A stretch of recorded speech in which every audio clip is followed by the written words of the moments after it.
What's up, my fellow ambitious poker players, and welcome to the Mechanics of Poker podcast, in which me, Rene, aka The Wacko, and Adam Carmichael deconstruct high-stakes poker players, figuring out what it is about them, how they think, what they do that makes them so successful, with an extra focus on the obstacles they faced and the skills they had to develop to surpass them. This podcast is brought to you by Poker Ambition. If you are ambitious about making more progress in your poker career, go over to their site, pokerambition.com, and find out which service is best for you. But without further ado, let's get into today's episode.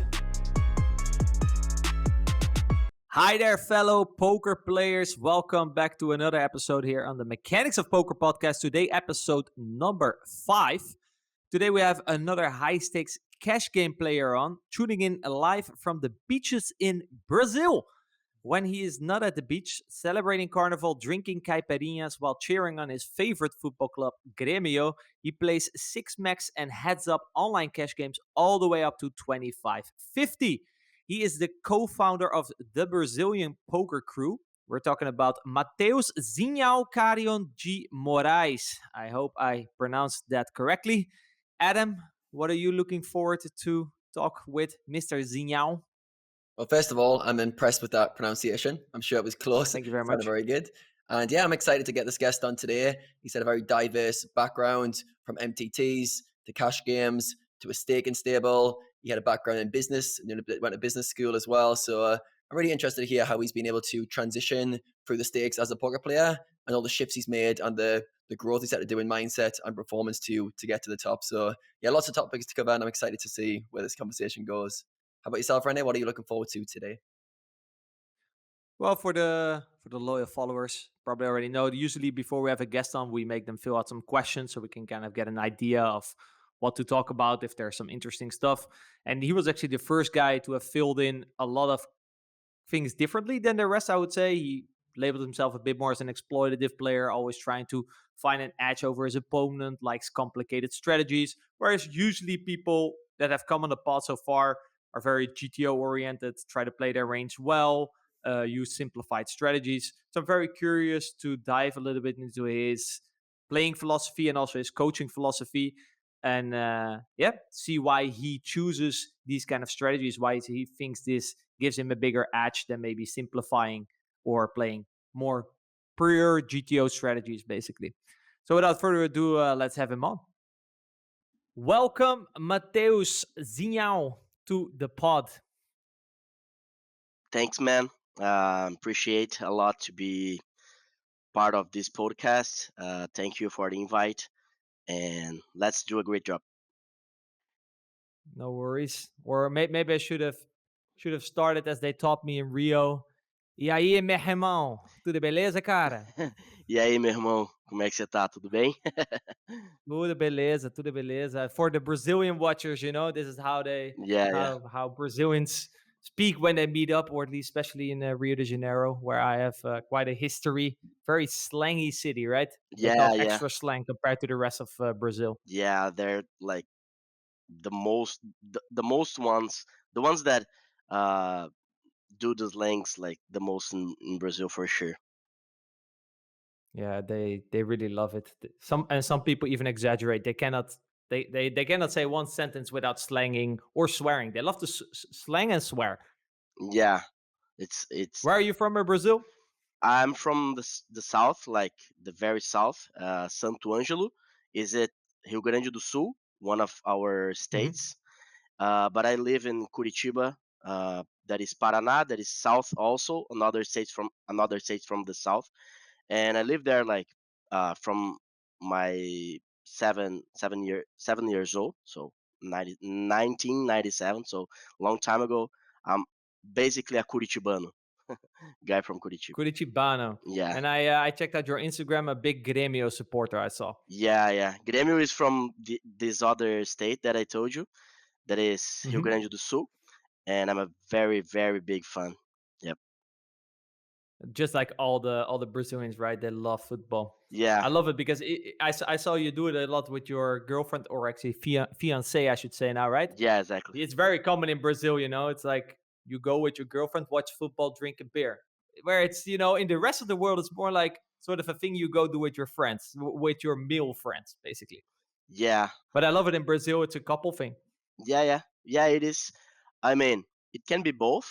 You, I have some friends that like their girlfriends, wives, they don't like that much, but it can be a couple thing. It can be both. I go sometimes with only friends. Sometimes I go alone. Sometimes I go with my fiance. So yeah, we just love Yeah, I, love I those really stuff. like that. Yeah, So at this podcast, Mr. Mateus. By the way, I said Mateus Carrión de Moraes.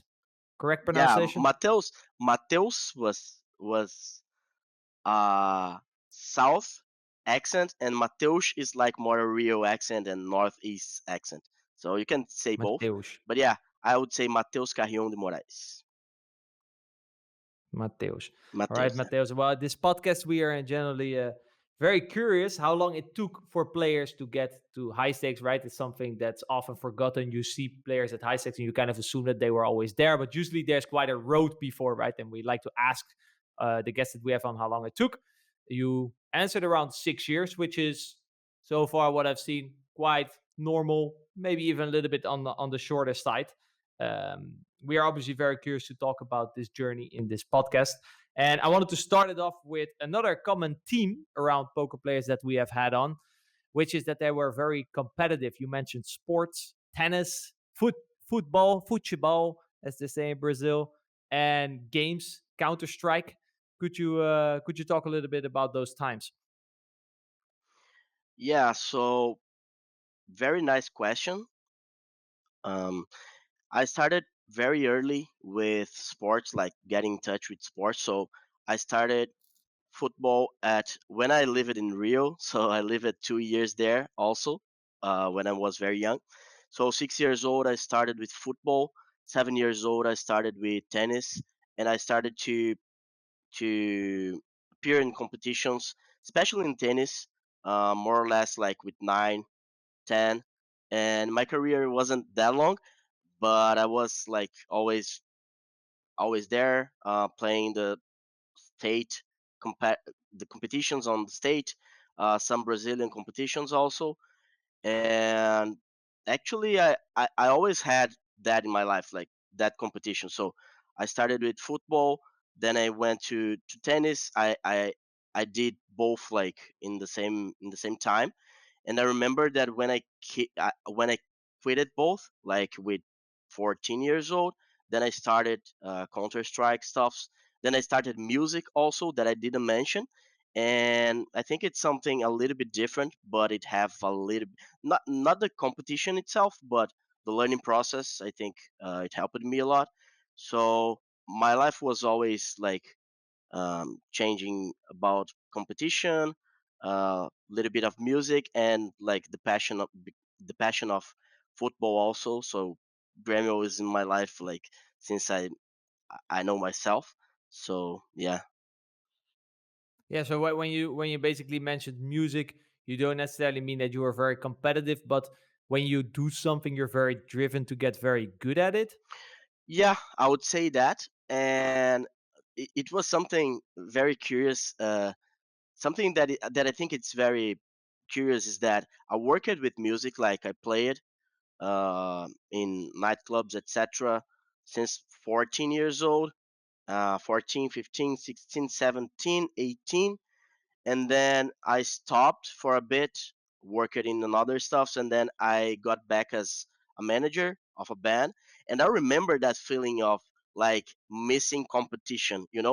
I remember I was like working as a manager, and like I like it to do this work as a manager, as getting things around, businessman, like getting the shows, etc. And then I was like, when I was looking at the concert, I was like, where's the competition here? Like I was like thinking in my brain, and that was something that I missed for this time. So I think like always getting in touch with this feeling like helped me in some way for sure.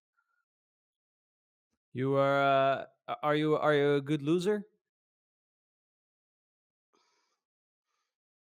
I think I can answer that in both ways. Like I think yes, in the sense that I always try to try to learn something, but at the same Hmm. time, I don't like to lose, of course. So it can be a good one and a bad one in the same sentence.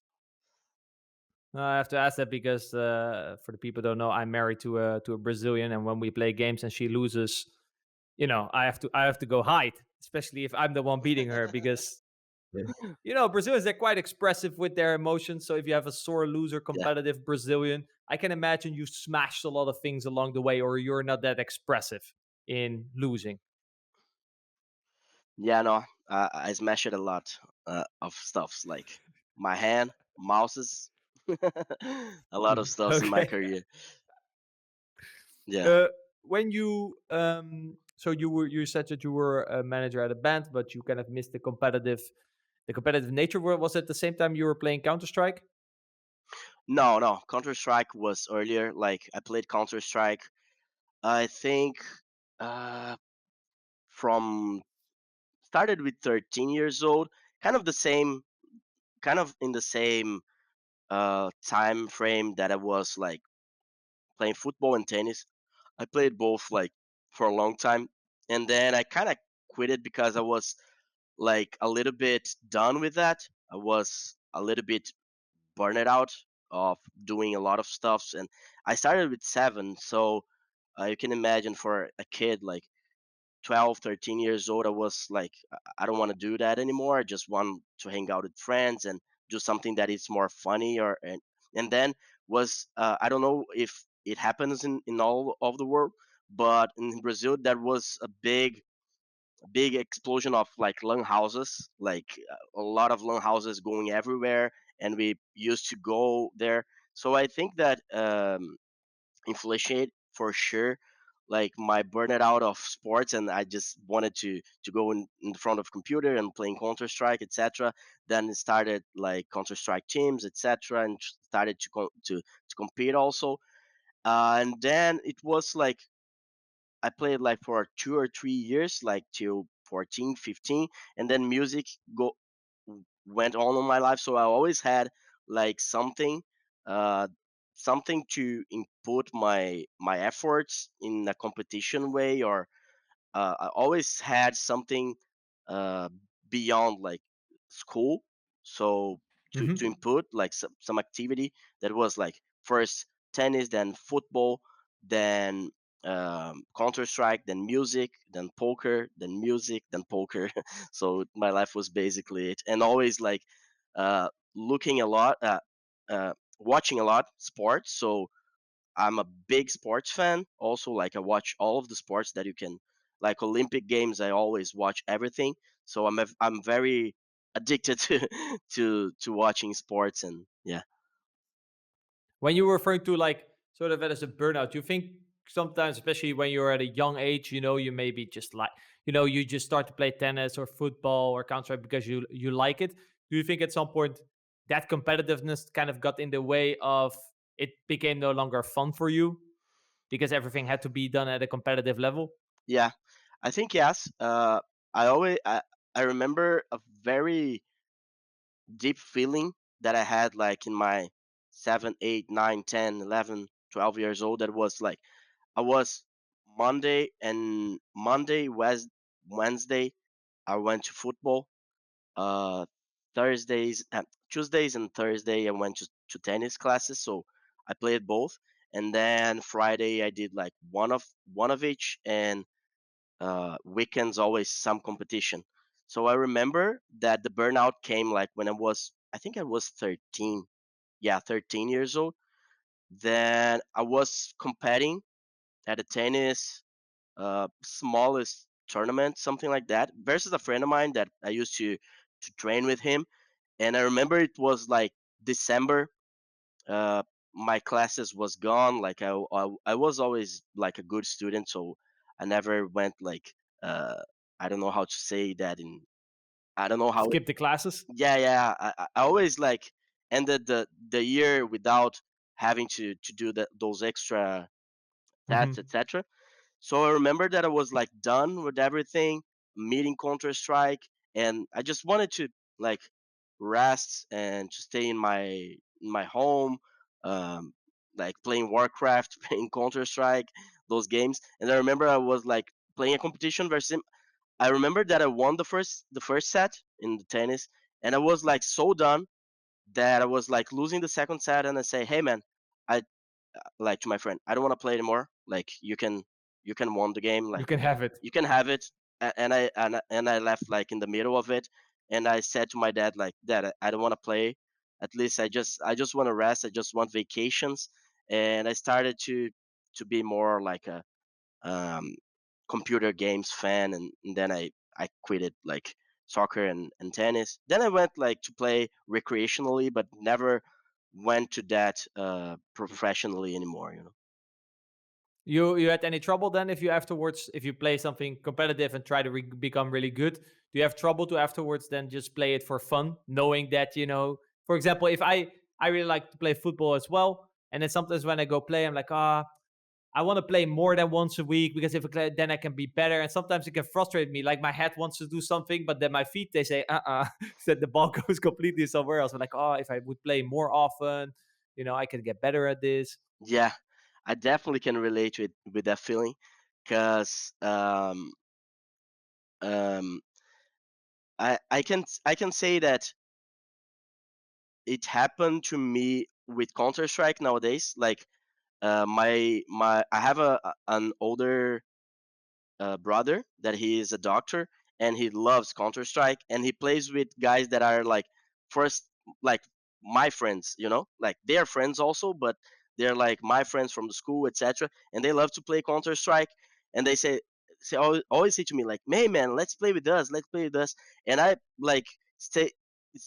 I already stay a very long time in the front of computer, like playing poker, teaching class, and I say like, guys, I'm not gonna play because I'm not gonna play well. I'm not gonna play competitive, and like I don't want to stay like more time in the front of computers. So like forget about it. I'm not gonna play.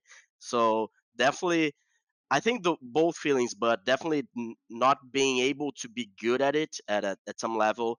It like I don't want to play because of that. Also.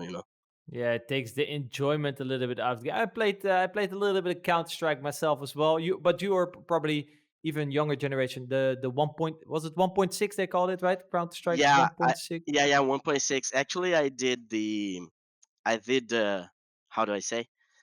I did the transition for I started at 1.3. So 1.3 and 1.5, Ah, and I remember the biggest transition was 1.5 to 1.6 because it changed like a lot of the stuff. So 1.3 to 1.5 was kind of similar, but yeah, I remember 1.6, 1.5 to 1.6 was a big change.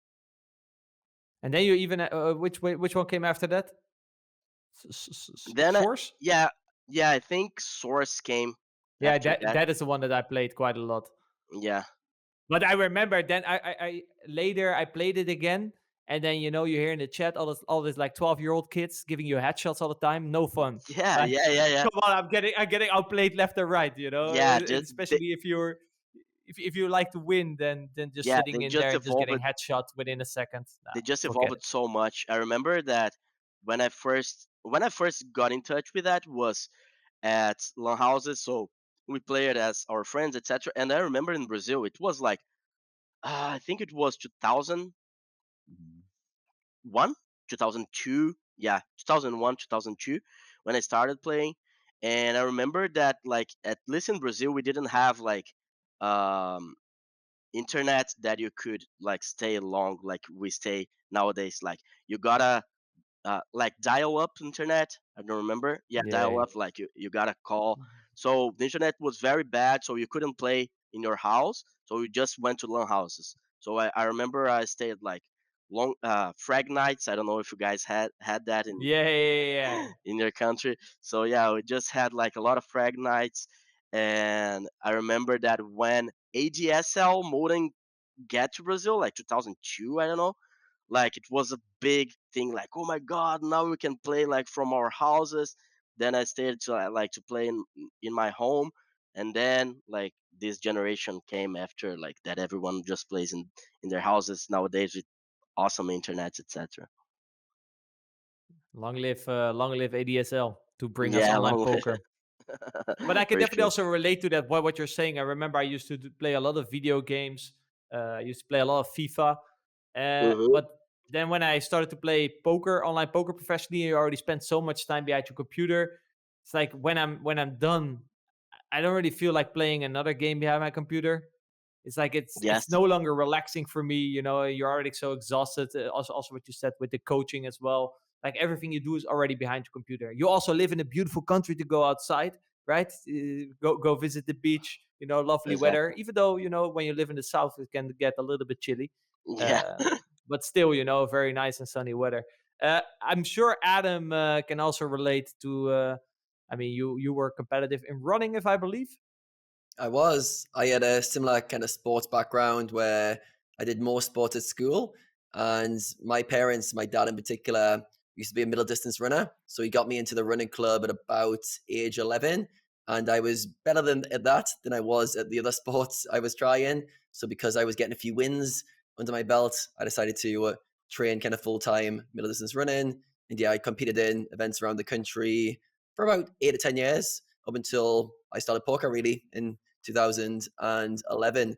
So yeah, I had a sporty background, but yeah, kind of similar urge to want to compete. And yeah, my urge was always competing against myself. I liked running for that kind of selfish reasons where I dictated all the variables. If I was getting better, it was up to me. Whereas team sports, my teammates could let me down and I wouldn't know if I was improving. So I did like that linear progression of beating my times whilst also trying to beat the competition.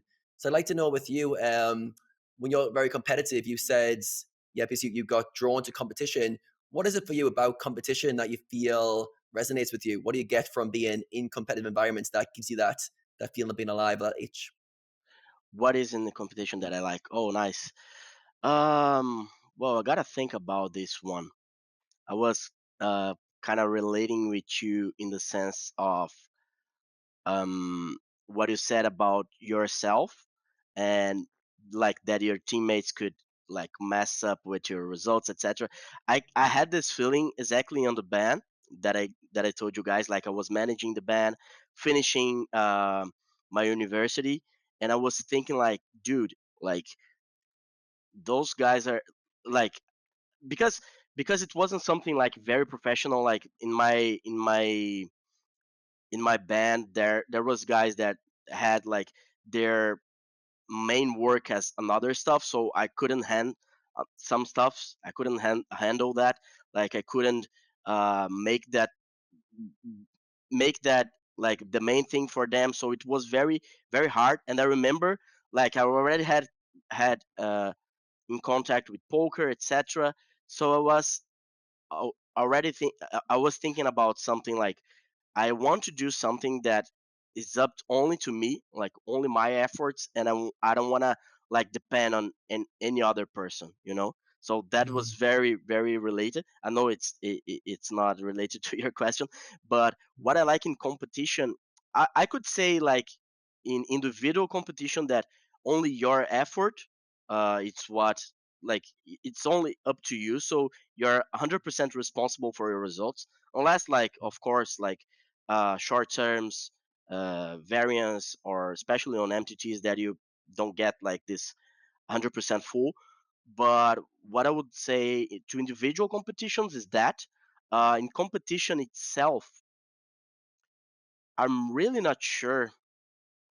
I'm really not sure. I think only the nature of it, like the mm, nature of you to have the competition, you know, yeah. because in some business, in some environments, you have the competition also, but it's not like uh exactly the nature as a game, Mm, exactly the yeah. nature as a game. So I think just Mm, having that as a nature is something. I don't know, maybe we can think a little bit more and see why is that. I'm not sure mm, exactly why, but I think just the nature of having something that that have this competition is something that I really enjoy. You did Yeah, actually mention you have an older brother, right? Yeah. I remember in our last podcast, was it with Goose, Adam? yeah. The competitiveness also got triggered by his Mhm, older brother. Did you mhm. maybe experience something the same, that you always want to beat your brother already since a young age? Hmm. I don't think so. I don't think so. Mhm. He's like 6 years older than me. Yeah. He's way more nerd than me, you know? Like all of the games like Street Fighter, all of the stuff. So he was always the older one, and I was always like watching him play because he was like way older than me and way better than me in a lot of stuff. So we kind of didn't get this competition, you know? Like I remember he was Mhm. like 14 and I was 8. So he was the one like he had like always Yeah, way better in the skill. gap is just too big. Yeah, yeah. I Mhm. didn't like compete with him too much. I remember just competing uh together with him a lot, watching him, and yeah, I didn't have this competition with him a lot for sure. Mhm. Yeah. Yeah, I think the nature of competition is often putting in effort towards a very specific outcome, often winning or achieving something, whether that's in a team environment where you're trying to win a football match, or you're trying to run faster in a race, or beat your opponent at tennis. It's I'm going to put maximum effort, my best self into this to try to get an outcome that I want. And I think that in itself, those kind of characteristics are very appealing to people who have a growth kind of mindset. They want to be challenging themselves. And I'm the same. If you do something that isn't competitive, like say we don't keep score, we play tennis and there's no scorecards, I'm hitting it out every time. As soon as there's a scorecard, I'm like, right, shirt rolled up, I'm getting serious. It brings out a certain character trait in me because there's a score. So like there's the effort rewarded to that. So yeah, I think it's, even though it's hard to quantify, I think for you, it sounds like the effort towards an outcome seems to resonate with your personality.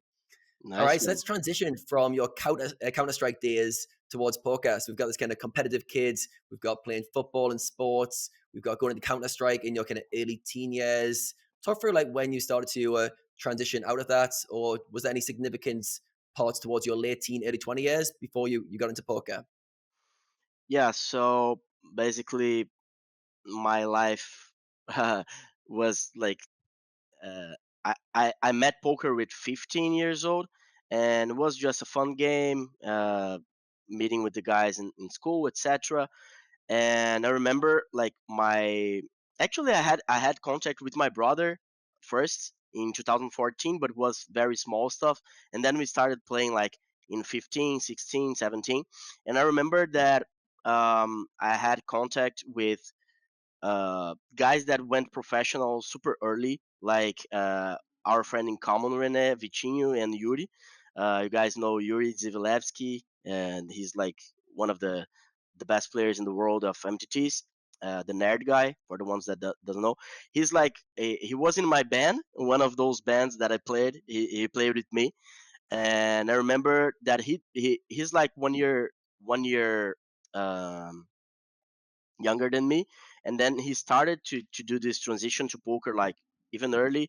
So I liked poker, I liked to play, etc. And I had like some examples that was him and his older brother, that is Vitinho, that we have in common, and they were like already professionals like in 2018, 2008, 2009. They started super early, so I always had like contact with people that went full in poker. So it wasn't like another world to me, you know. Like I had contact with poker like 50 at 15.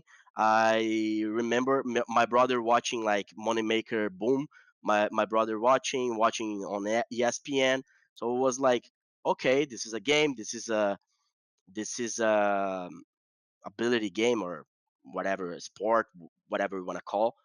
So I always had this contact with poker. It wasn't something like from other world, like people see today. Like even nowadays, I say like, "Oh, I'm a professional poker player." Oh yes, oh you can live with that, la. Like always that common thought. So poker was always kind of a thing to me, you know. I always knew that it was an industry. I always knew that it was a fair game, etc., etc. So I had contact with that, and at my 19 in 2009, like doing school. I went to law school, then uh, playing poker, music, like all of those things in my life. I tried to go pro, like in my 19. It didn't work, so it didn't work well. I had to do another stuff of my life, and then I got back like with 24 years old, 25. Like now I'm gonna be a professional poker player, and then I just went through that. Don't know if I answered your question with. Perfect. So, what happened from 19 to 24, which allowed you to transition into being a professional? You failed the first time. What lessons did you learn over that 5 years that allowed you to be successful the second time?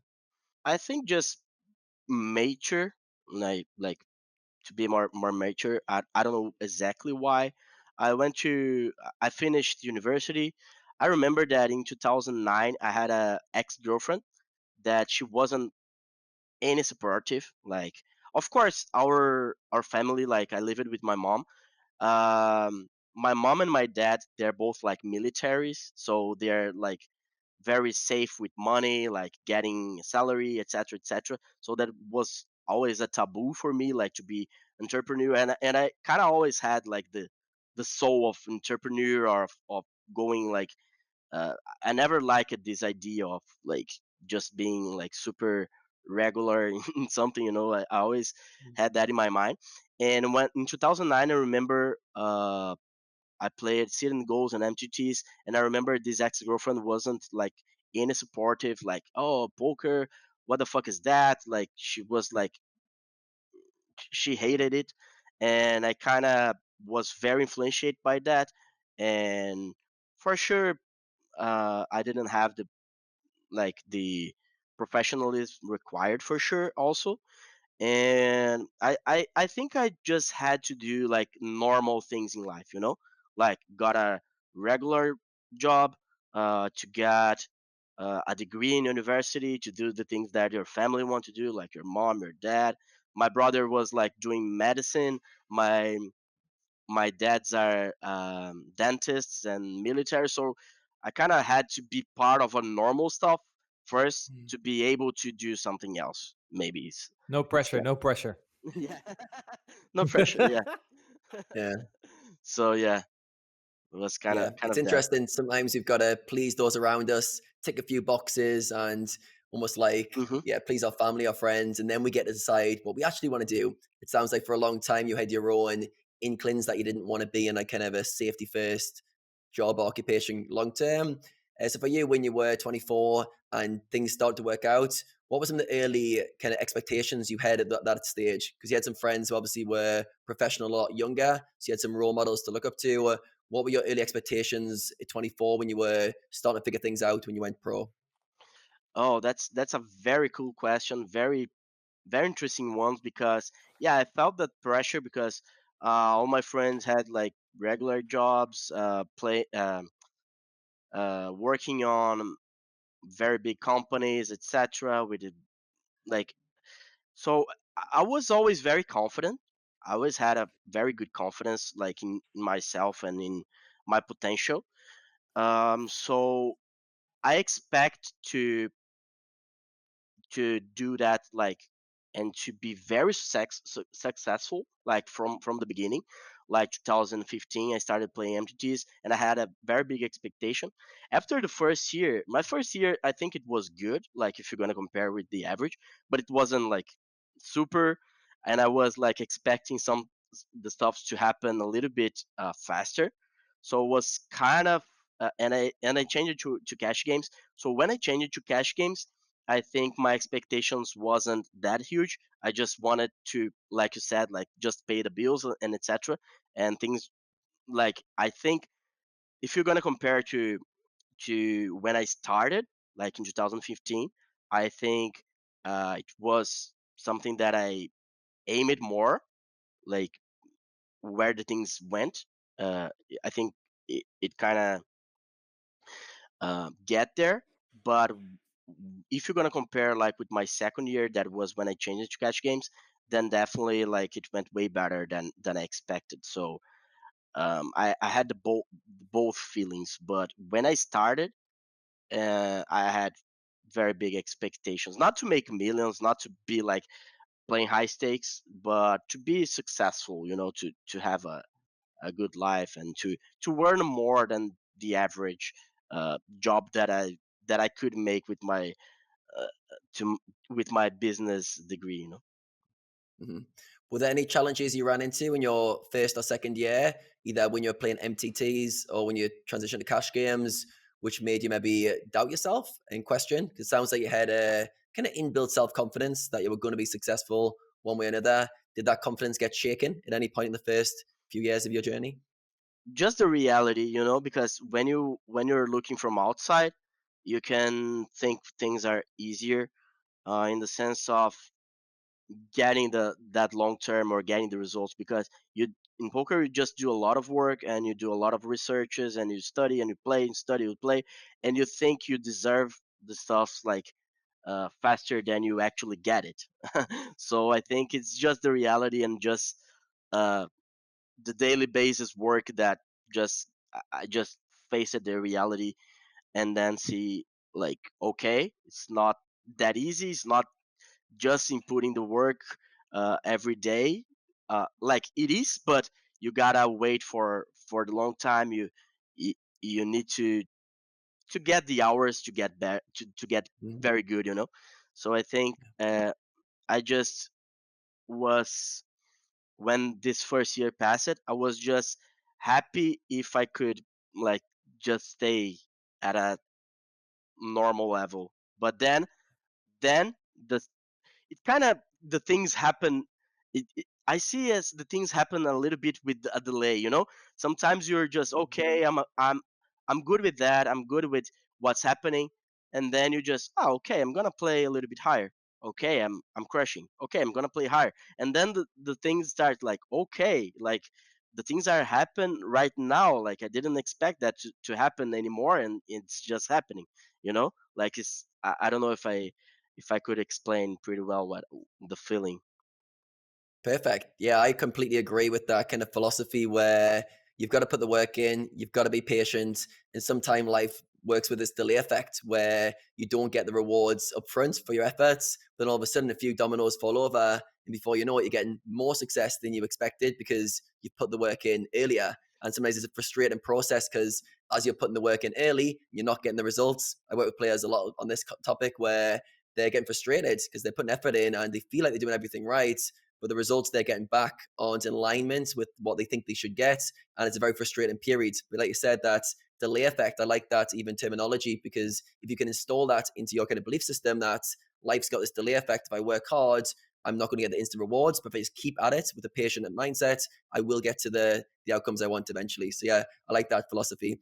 So for yourself, when did things really start to pick up? So we've got this kind of transition to cash games in your second year. It sounds like that was a good fit for you. When did things start to really pick up, and when did you start having some notable success in cash games? I think the success itself in the results, it came in 2018. So I got like, I played MTTs for 1 year for a backer, and I could reach like, I started from playing like $1 games, etc., and I could reach like 25 average buying. And when I left MTTs, I went to play for myself. Uh, I don't think like teams or anything CFPs already existed in cash games. So I played for myself. Started at 10 NL in 2015, 2016. So I played 16, 17, and then in 2018, from the beginning, I was already playing 200 NL. So that was where I get like the very good results. But I was already very uh, I felt already very successful in this journey, because I was like learning so much and already like studying a lot and getting a lot of knowledge. So all of this journey already, I didn't get the results, but I was like a little bit better than from 2015, in the feeling that, oh, I'm getting there, like I will get Mhm. there. I'm pretty sure I will get there. So when I changed to cash games, 2016 was a little hard, to be honest. But in late 2016 and 2017, I had the feeling that like sometime the ball will will get to the goal. I had this Hmm. feeling like so 2018 where was where I got the very good results, started to get the very good results. 2018, then 19, and then it was like better. You said 2016 was hard. What was the challenge you ran into in 2016? First was the transition. I remember transitioning to from MTTs to cash games. I remember something very in my mind that I had was like tournaments. It's always you kind of like play the early game, etc., and you start and you wait to be playing a short game stack, a short game, short stack game, and you just like get into your comfort zone, like rejams, open jams, etc., and then like the safety. And then I was like, okay, maybe I will transition to cash game. Let's play that. And I started to playing like I had no defense. I was like always in the spots like, oh my god, where my stacks will be short, and where do I defend myself? Like I don't, I'm like in the war zone everywhere, like receiving punches and like from everywhere, like I'm getting crazy in that. So this one then I stopped it, like I'm not gonna play, I'm just gonna study. Then I got Janda's book, a lot of Janda's classes on card runners, yeah, card runners. Yeah. And then I started a little bit with a little bit, no, I went full in theory, like full in understanding from the beginning, like, oh my god, like I received two cards, the game started, what the fuck I'm going to do, you know like I started from the basics, starting to rebuild everything, because it kind of, I felt that when I started on the entities, I kind of started already with some shortcuts, and I didn't understand the game full, like what's going on. And then I went full on theory, started to build everything, and that was hard because I did all of that, and then I went to play and I didn't get the results. And Mhm. so I think I just needed uh, more practice. I just needed like more time, and yeah, then I started to play. I did the transition. So in 2016, I kind of started to play as a professional cash game player for myself. So it was a different type of challenge to play for myself, like I'm my own boss, because I played for a backer before. Mhm. So I kind of had that someone to ask, someone to ask for help or something like that. So I think those were the challenges, like a new game, a new strategy, a new way of life, kind of, and yep, Mhm. basically that. Yeah. And throughout your career, how have you generally dealt with downswings? So, especially as you've moved up stakes and started experiencing new laws, I'm always very intrigued to know how people deal with them, both like mentally and also the way like they kind of either go back in the lab and study, the way they deal with the self doubt. So, yourself looking at your career, especially up until 2018, on that kind of journey towards the kind of more successful results. How have you generally dealt with downswings? Is there any downswings you remember, like a memorable downswing, which was particularly challenging for you that we can dive into? Nice question again. Um, I'm more to I was never a guy, especially I think only on MTTs I played like more, but then I wasn't never I was never a hard grinder in like inputting a lot of volume and like just playing. I was always the guy of the study, so I always studied a lot. And when I started to have a big downswing, I always like increase my hours of studying. Always, Yeah. always I think when I face downswings, I always try to reflect what's going on, and the vast majority of my downswings were in the periods that I leak study, I leak routine, always. So you always, oh, I'm gonna do my routine, like I'm gonna, I don't know, wake up, doing my morning routine, study 2 hours, and play. And I was always like neglecting like one part of it, like not Mhm. getting the morning routine, like waking up and like going to social media, starting to chat, anything, like missing some parts of it. So when I face downswings, my downswings weren't never too big. Like I remember one at 100 NL in 2017 to 2018, like when I was a little bit before I move up. I remember it was like close to 20 buy-ins. It isn't even a big one, but I remember that the pressure was very big because I had another stuffs in my life. I remember that I was feeling very anxious because, and that's a cool thing to say. I remember that I was like playing 100 NL, and I think if I got like my 10 NL, 25 NL, 50 NL, and 100 NL sample, I think my win rate was like 5.5 BBs and playing only Zoom. So it was pretty high. But I was kind of delusional about results, you know? Like not that I was delusional, but I remember that I found a site that you guys maybe know, like who TF, like who the fuck are you? I don't know if you Hmm. guys know that you got like other guys' results, and I was looking at other guys' results, and I was looking like 2 BBs, 2.5 BBs, 1 BB, 1.5 BB, like everyone, and I was like, oh my god, like the downswing will come. Like I'm beating at 5.5, no one is beating too high, so like I'm gonna get there also, like, and I was like, I can't have like a bigger win rate than that.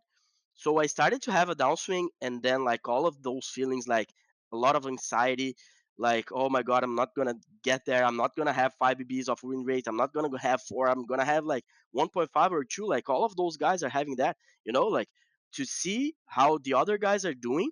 And normally, like those results wasn't that accurate, or the guys were just playing super high volume in like another time frame or any like a lot of things, but I couldn't realize that much what was going on. I was just looking to another stuff that wasn't reality, and just inputting that to my reality, and fearing the future or something like that, or my career Hmm. for itself. So I think that was the worst feeling that I had in this downswing because of these outside events that happened. But never after that, I was like never facing never facing like very big downswings that I couldn't deal with it, or anything like that. Hmm. Yeah, I think it's very interesting there. We said two things which I thought were very good. One, when you are in a downswing or approaching some bad results, you increase your study hours. It sounds like that's just a default thing that you do, which is I think is a great like lesson for all poker players, because when you're on a downswing, you've got more self-doubt, you need to rebuild confidence, there's probably more spots to look over. So yeah, I think it's just a good rule of thumb when things aren't going well, just switch some of your playing hours towards studying. Obviously, don't push it to its extremes where you don't play. I think it's a really good, kind of overall rule of thumb. And you also said you reflect more. So it sounds like for you, kind of bad results in downswings probably just get you curious, probably get you in the lab Hmm. more, reflecting, studying, and you probably just naturally come out them quicker than most people because you're just learning from them and get improving your game. And then you also said almost like a catalyst which causes downswings was always lack of studying and lack of routine. So there's almost like if you can continue your study habits, have a good routine, you're generally going to bring your best game to the tables, and that's going to mitigate some of the effects. So yeah, like both sides, which both kind of hinged on your approach to studying. But yeah, I think for you, it's probably a testament to your approach to the game that you haven't as many downswings. Obviously, what you were saying there, high win rates for the games you're playing. Obviously, that's going to mitigate some of the swings you have as well. But yeah, I like Hmm. that, taking control during those times. And often during a downswing, the worst thing is we don't know what's going to happen next. We feel like it might last forever. Like I said, when you were looking at other people's win rates and the anxiety was building, that can go on for a long time if you let it. So yeah, for you, going in the lab, studying more, and controlling that variable sounds like it's been highly effective for you. So Yeah. as you said, you have a morning routine. I was interested to hear about that. So you said your morning routine is very important, and if you mess that up, often going on your phone will be a negative. What are some of the things you do early in your day that get you in a good frame of mind to perform well? Nice. Um, just to be 100% honest, and especially for the guys that are listening to us, it's always I always fight with that also, like you're as a human, you like to be in the comfort zone, so it's very easy to get out of it. So I'm always fighting that. I'm always remembering myself that I need to do that. So um my my plan is not always like the way that I do, because sometimes I just wake up later. Sometimes I just get another commitment that I like couldn't do, and then I, like those stuffs happens. But what I like is, and I always try to do that. First thing that I think it's the most important one, at least for me, that I like to go to see social media, to see news and etc., is to wake up and not to get the phone, like not get your phone. That's Mm, the most important stuff. Like thing that I have to fight a lot, but it's a thing that I do that always. When I do that, I feel that my day is way better. So first stuff is wake up and not get your phone. First of it. Then I think meditation works. I've been neglecting that, to be honest.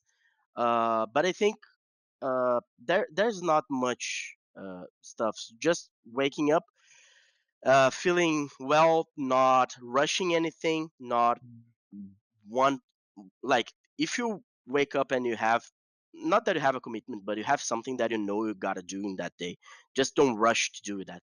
Like wake up, like brush your teeth, uh, wash your face, do whatever you want, like eat, do mm, your breakfast, or go meditate, but just don't get your phone and start to mm, rush everything.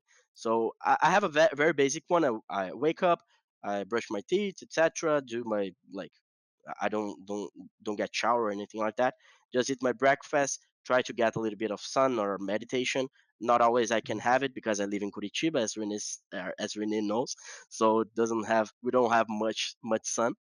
Uh, and then I just go for my schedule, like what I have to do, like normally administrative stuff for BRPC.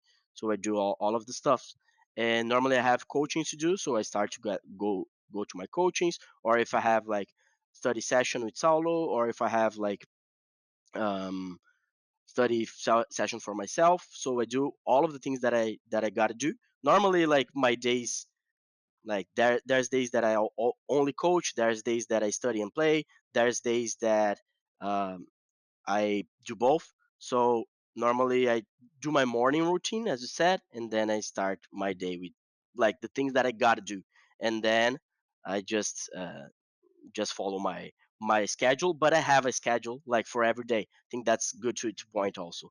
Like I always mm, schedule at my coaches are scheduled for the month, so I build a schedule for the month for all the coaches, and then I have like Excel sheet, very basic one, with all of the commitments, like doctor, like I don't know, things that got out of your routine, of your mm, normal schedule. Like I have a doctor, I have a dentist, I have a meeting, like a podcast. I'm gonna put on my routine. Like now I'm on vacation, but I normally, like if I have some meeting like that, this one I will input on my routine. So mm, and then I go to gym like 2 p.m. to 3:30 from Monday to Friday. I'm at gym with my personal trainer. So very I have a very rigid schedule, to say like that. You know? mm.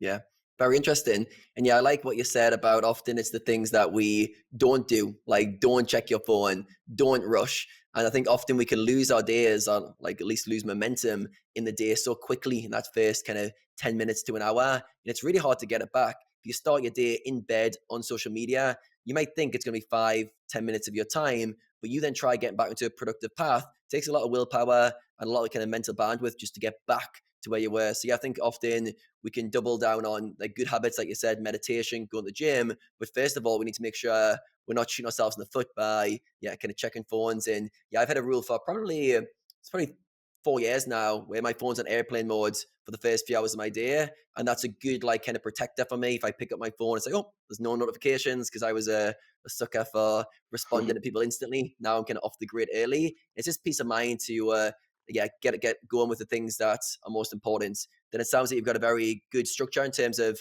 scheduling the big blocks of your day. I call it the big bricks in terms of your coaching, your kind of most high priority things of the day, and also like things that need to be taken care of, like bills and doctors and things like that. That keeps you in a place as well. So yeah, it sounds like a overall well structured, and as long as you can avoid the temptations, we're all human. We have temptations Mm-hmm. to go on Yeah, exactly. social media, YouTube. We've all got our own kind of devices that kind of draw us to them. It sounds like you can stay on track quite well. So yeah, I think going forward, let's talk about your transition from 2018 through to 2021. When did you start your own staking stable? And yeah, talk me through that kind of transition into being a player and a coach at the same time, and how that's went over the last few years for you. Okay, so we built BRPC on 2019. We started in 2019 with 2 students, and so 2018 was playing 200 NL, played 200 NL for the whole year.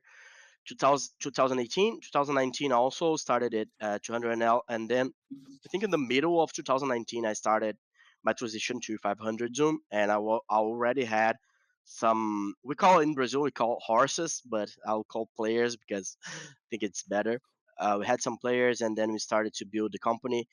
We started with 2 players. We didn't have any um, name for the company or anything like that. But then we got more guys, and then we started to build company.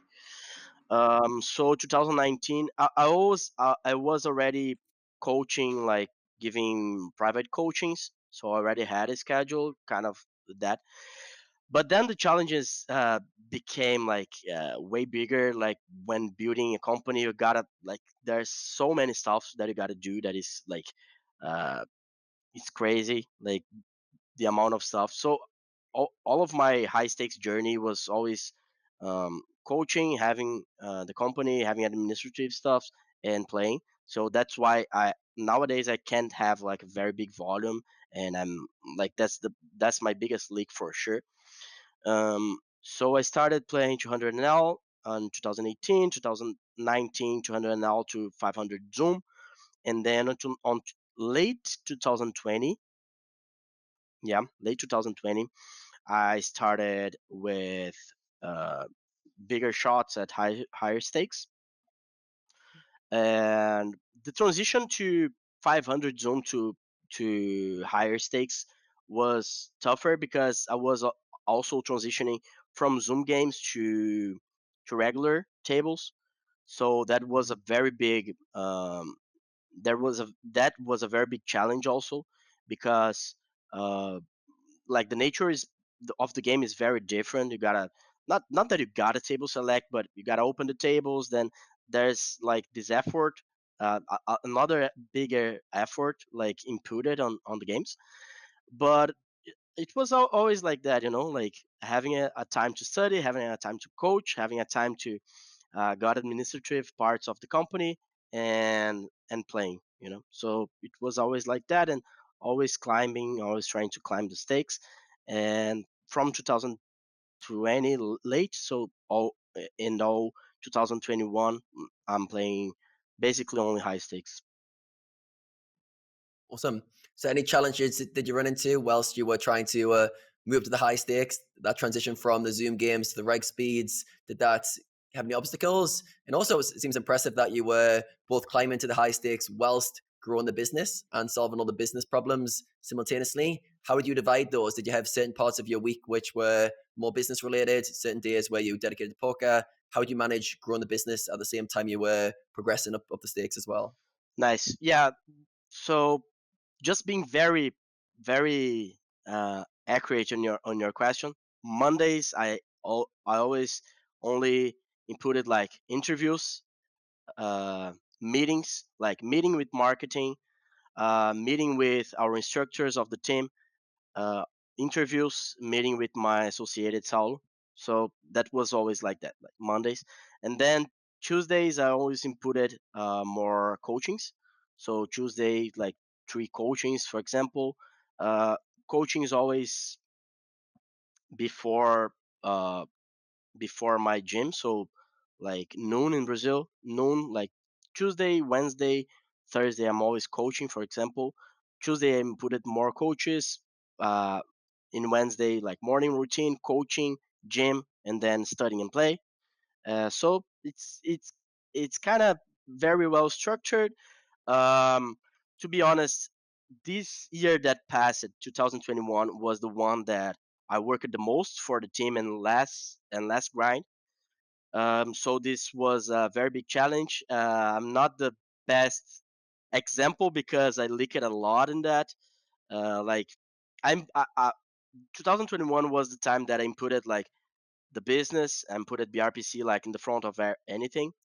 We went from 45 players to 130, so it was a very big growth. So I had to be there like building all the stuff strategically in the business. So I always had this idea like BRPC first, BRPC and coaching first. So if I couldn't get everything done on Monday, if I couldn't get anything done on Tuesday, I went to Friday to Wednesday, then I went to Thursday, and if I have time, I would grind. So basically, like 2021, I grinded on Fridays, sometimes Saturdays, sometimes Sunday, but basically like grinding 1 or 2 days because the volume of work on the team was so big, and coachings started. I started to coach more also because we got more guys going to getting to high stakes. So yeah, that was basically it. Hmm. Yeah, sounds very well structured, and yeah, obviously very challenging to be kind of growing two things simultaneously, your business and your poker career. And it sounds like you had a very good clarity of what was the hierarchy, where your time should be spent, and you designated days relative to what was the highest value for you at that time. So yeah, very very disciplined, very structured. I like that you've been able to stick to that. And yeah, Rene, I know you've been waiting patiently. Any questions you've got on what we've talked about so far, or his coaching philosophy, or anything like that? If I can say something, I think at the same time that I have like less time to invest on, I don't know, to grind or to invest on my study, I think two things helped me a lot. First is the stability, like money wise, because of the team. For sure, it helped me like to to get more bankroll and to be like more safe in this journey of getting higher shots and getting to high stakes. And for sure, like um, when you coach, when you teach, and you especially when you coach very good players, because like I coach guys that play like 2K and L.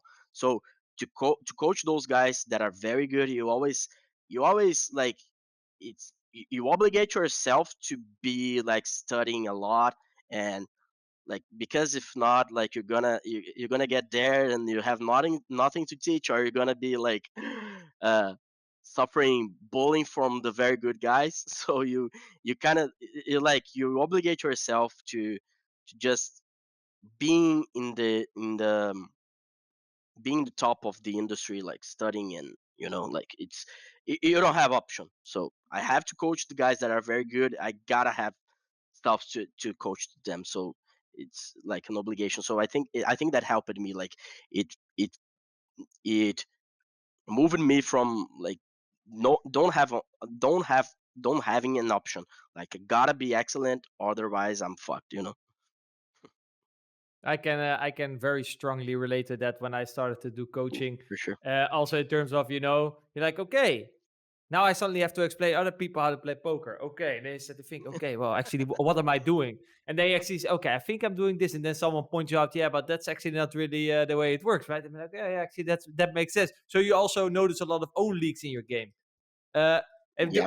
you actually sort of then answer the question, like what you combine it very well. Like at our CFP, for example, at our max we had 18 guys, but I was not able to play next to it. I'm also a little bit no. Oh, all right. I'll remove a little bit. I'm a perfectionist. So then when it came down to strategy, I wanted it to be perfect. I wanted to make sure that everything I said was well researched, that I don't give leaks to other players. In hindsight, I think I just did way too much. But how do you then deal with the fact that, for example, my students as well, they started rising through the stakes. They became very good. They don't just automatically assume that what I say is correct anymore because, they become very good as well. And I wasn't really putting in the volume anymore. How do you deal with that? I don't. No, I'm kidding. Basically, yeah, we can relate in the same stuffs. How do I deal with that? Is delegating, basically delegating a lot of stuffs in the company. So my plans for this year, it's basically that. I think with 3 years of company, company is already very big, very well structured, because we put it a lot of time, like strategically thinking about. And how I deal with that is I want to play way more this year. I want to challenge. I like I reg battle it somewhat a lot in this year, because I didn't like I had to play, so I just like opened 5K and played and whatever. Like I just want to Mhm. play, you know. When I had the time, I just wanted to play, so I played like basically every game that was running. And what I want to do this year is to delegate more, especially administrative stuff. So we already have a very good team here taking care of the stuff, and we have like a lot of good instructors on the team also. But I want to delegate more. I want to give. We already give a lot of freedom to our team, to our um, structures, and to our administrative part, marketing part, etc. But I want to delegate more. I think that's the only way. If you have a big company, you just have to have very good guys working with you, giving them more freedom, giving them uh, the power to make the decisions. And then you gotta, because otherwise you gotta choose. Like if I'm gonna like only take care of the administrative part, like left the study behind, left the grinding behind. But I don't want to do that. I don't think that's the time. Maybe sometime, like some in the future, I can do that, like retire from poker and just do the administrative. I don't know, but now I think I have a lot to do still with playing. So for this year, that's my biggest challenge. So let's see how it will work. Like in 2023, we can talk again, and that's like, okay, Zinhao, how many hands did you play? How many high stakes hands did you play? Could you do that? But I think I'm gonna be able to do that.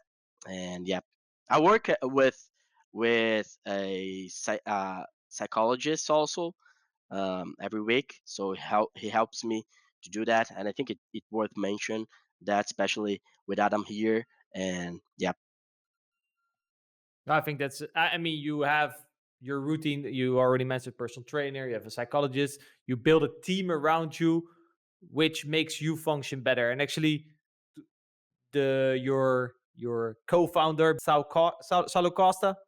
Am I saying Saulo, that correctly? yeah, Saulo Costa. Yeah, Saulo. You mentioned him quite a lot. When did you guys met?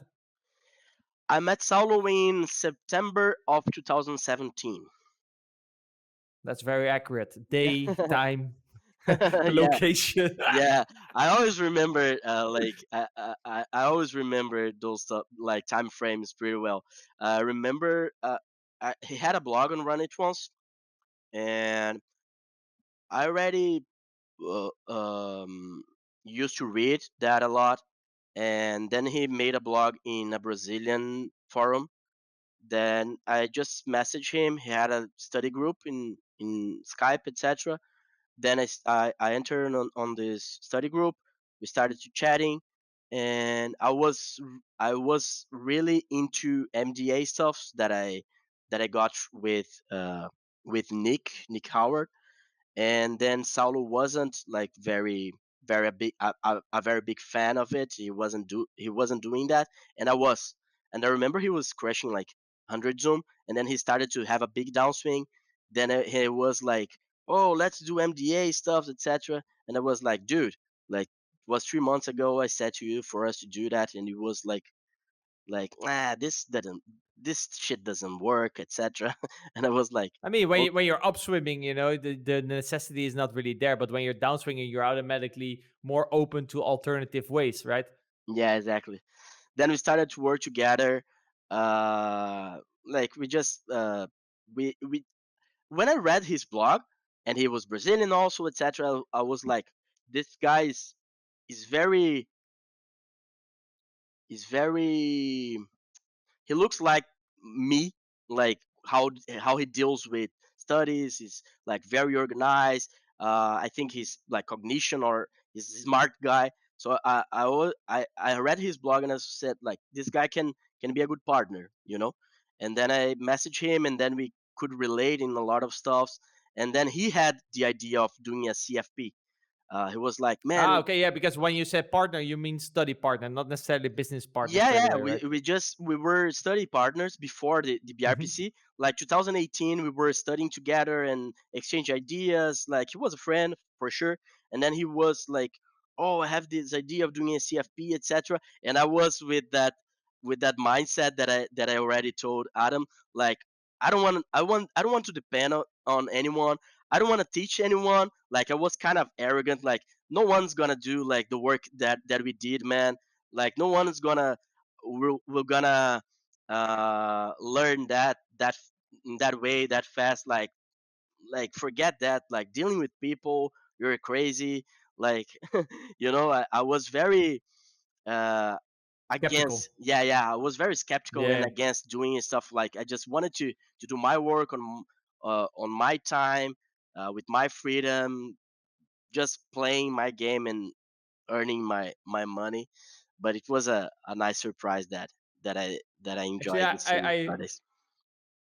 I wrote this question down for a little bit later down the line, but I'll ask it now Okay. because indeed, as you just brought it up, how do you deal with the fact that because you told that it's very frustrating for you, um, uh, you're very competitive. How frustrating is it for you when you, for example, see your students not showing the same competitiveness that you would show, that your students are not showing the same routine and discipline that you would show? The fact that, for example, because I've experienced this as well, like you have control over the outcome of your CFP results, right? But it's not 100% control because in the end, they still have to do what you say that they're gonna do. How does it work if people just don't show the same competitiveness and dedication that you show? They're out, or how do you deal with it? Man, i'm gonna I'm gonna answer that 100% honest. My expectations was so low that the work that the guys show are so better than I expected that I'm just happy, you know? Because even though they leak and they don't show, like my expectations back there were so low. Like I was so skeptical and so didn't have hope on that I'm just very surprised in the good way, you know? Like I'm just happy and grateful for that. So I'm just grateful for that. I met so many good guys, and the guys are amazing. So I'm more like an optimistic in this way. I'm more like looking to the bright side than just like hunting for leaks or anything. I just feel so happy when like you show something to the guy and then he applies correctly, or the guys like show them like they have blogs on our Discord group, and you see their routine, you see their getting the results. So I just see like for more for the bright side of it, you know. Oh, that's a very good. I mean, expectation management is spot on right there, right? Yeah, Oh, yeah. that's very good to hear. Uh, you also mentioned briefly, and when I scrolled through your Instagram, I came across a video. I think it was 2018, if I'm not mistaken. And you already mentioned Mr. Nick Hmm. from Detox. Shout out to Mr. Nick Howard. Hmm. Um, can you tell us? Apparently, in the video that I saw, it seemed like he or his methodology had quite a big impact on your game. Hmm. You also Yeah, mentioned MDA, right? Which they work with a lot. What kind of yeah, yeah. impact did that have on your game? Oh, a lot, man, a lot. Spe- uh, Especially on that journey of 2016 that we were talking about. I think when things started to make more sense in my head was like late 2016 when I started to get in touch with his methodology. um, I won a course on his Instagram. He like made some promotion, and I won. It was PDMG, Poker Detox Mental Game. I think that where at that part of my career was what I needed, because he cleaned like a lot of the thought process in that course, and I won the course. So I remember um, like watching that like in one day. I watched like everything, and helped me a lot. And I remember in that time he was building night vision also, and I already gave an interview for him, because he was like doing the night vision and doing the curse, and I was like, uh, before he going to sail like with the curse, I already had like all of the things that he mentioned in the curse, just by like observing, printing, uh, being kind of sneaky and doing the job for myself. So he like came with the curse like, oh, I'm gonna sell the curse. He had like some profiles of Henchnote, etc., and I already had like it all like just before You he. already made everything Yeah, yeah. yourself. I made it. I made it and everything by myself, and was like, I think my whole career until high stakes worked pretty well, like with um simplifying strategies, going through MDA, seeing where people are leaking, and understanding why people are leaking. I think that's like the biggest thing that Nick helped me.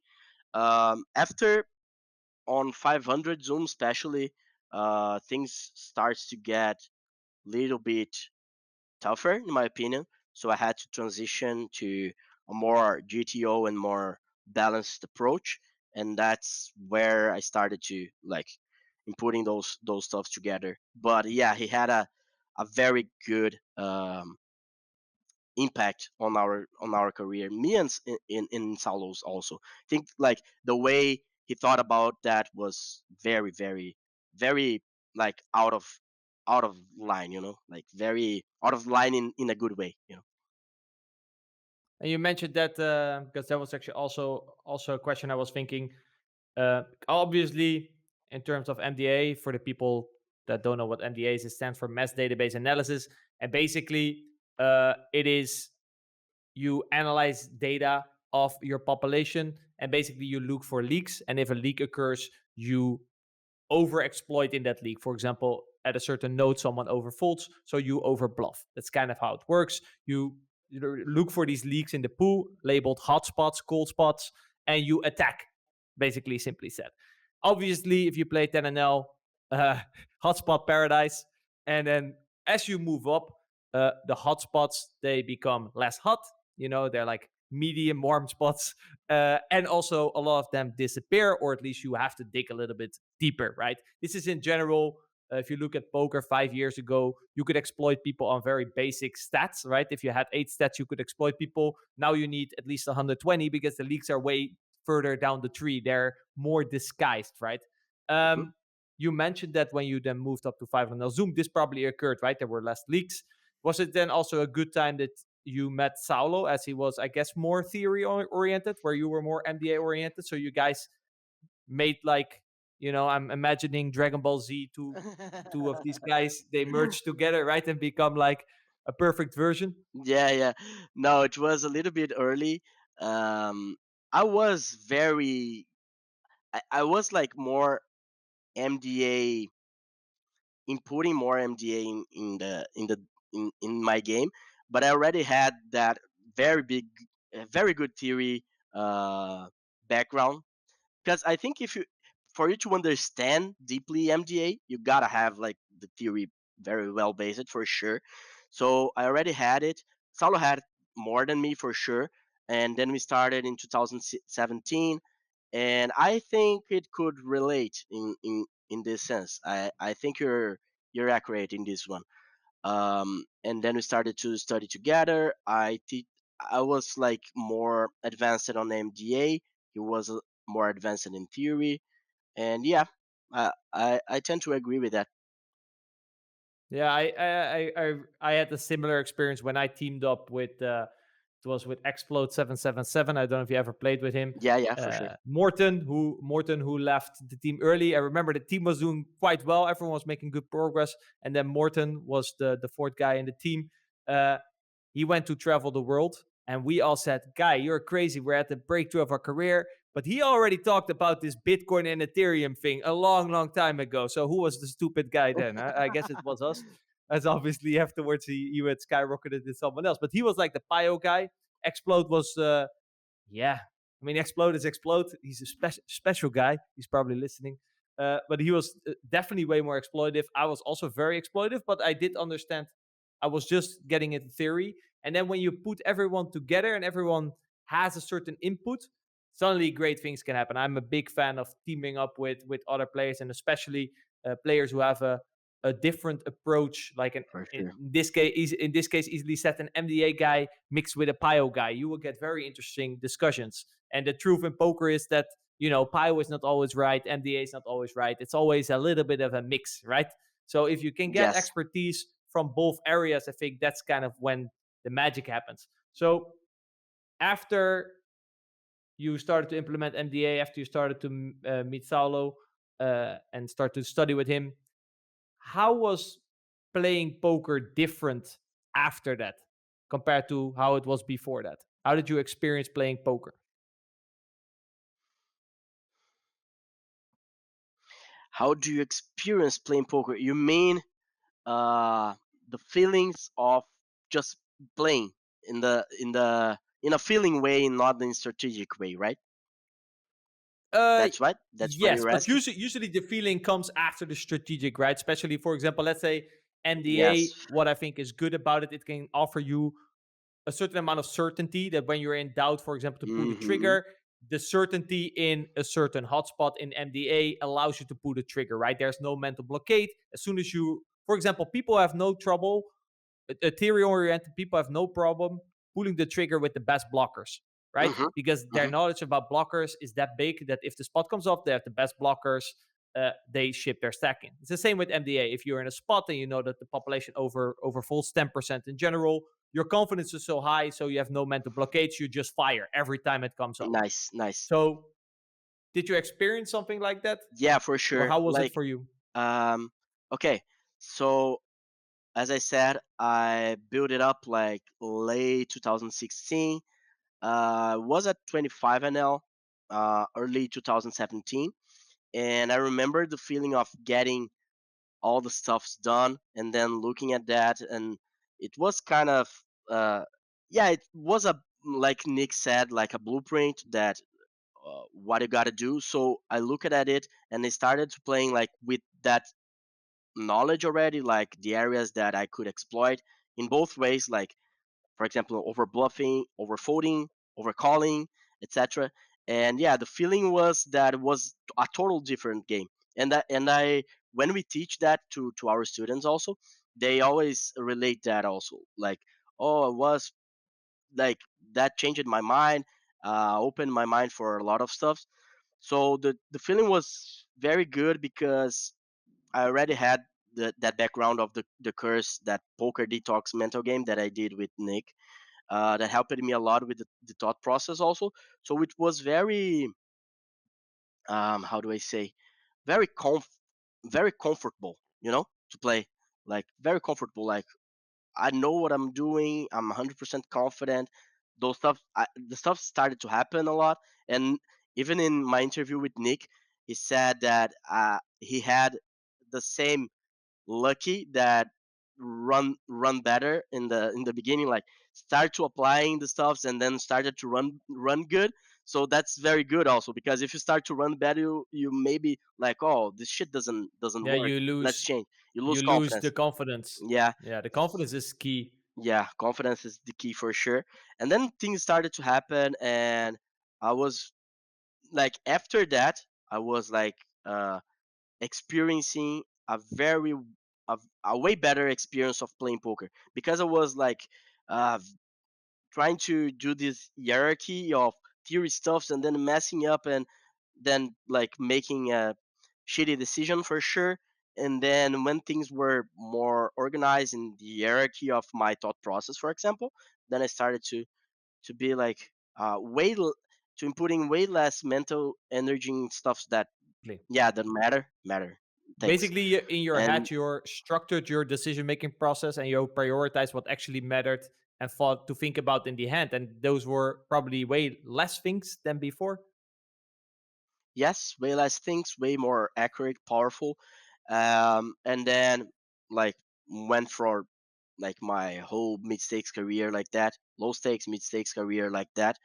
And then gotta change, I had to change again, as I said, especially to play higher stakes, where the leagues are way smaller. In some areas, they don't exist anymore. In some areas, they are to the other point. So there's a lot of things different, and you gotta be way better on theory. You can't like just get a, for example, a hand that is 0% bluff in some spot and you just fire. You gotta like be crushed in high stakes for sure. So I kind of had to go back again in more theory wise, and then adding some other stuff more complex, adding complexity to my game, to my thought process. So that's the deal right now. But I think like, and I can relate in some people talking like for MDA like, oh, MDA doesn't work, or oh, you just like you kind of blindly attack some shit and it will not work. It will make you dumb. It will make you make big mistakes. But those people don't understand exactly what MDA is. Like MDA can show you some areas of the game, and you have to deal with that like in a smart way. You gotta understand why people are doing what they are doing and why they are like leaking in that way. Like why a guy is overfolding in that line, why a guy is over bluffing that line, like what causes that. What causes that is just a behavior, like a human behavior, natural human behavior that goes through that area and works like that. So if you're playing versus a very super high stakes, no matter who, he will probably like uh, leak. He'll probably have some hard time to do some type of plays, you know. So it it teaches you a lot, you know, those works with. And you gotta understand pretty well theory also. You gotta understand, you gotta go to the PO grids and see how your range is and what part of your range is hard to play in that way, what kind of your range is like your range is full of some type of hands, then in that spot, because of that, like it's natural for you to overbluff, it's natural for a guy to overbluff, it's natural for a guy to overfold, you know. So I think you gotta understand deeply why those stuffs happen. Yeah, I'm a very big advocate of why.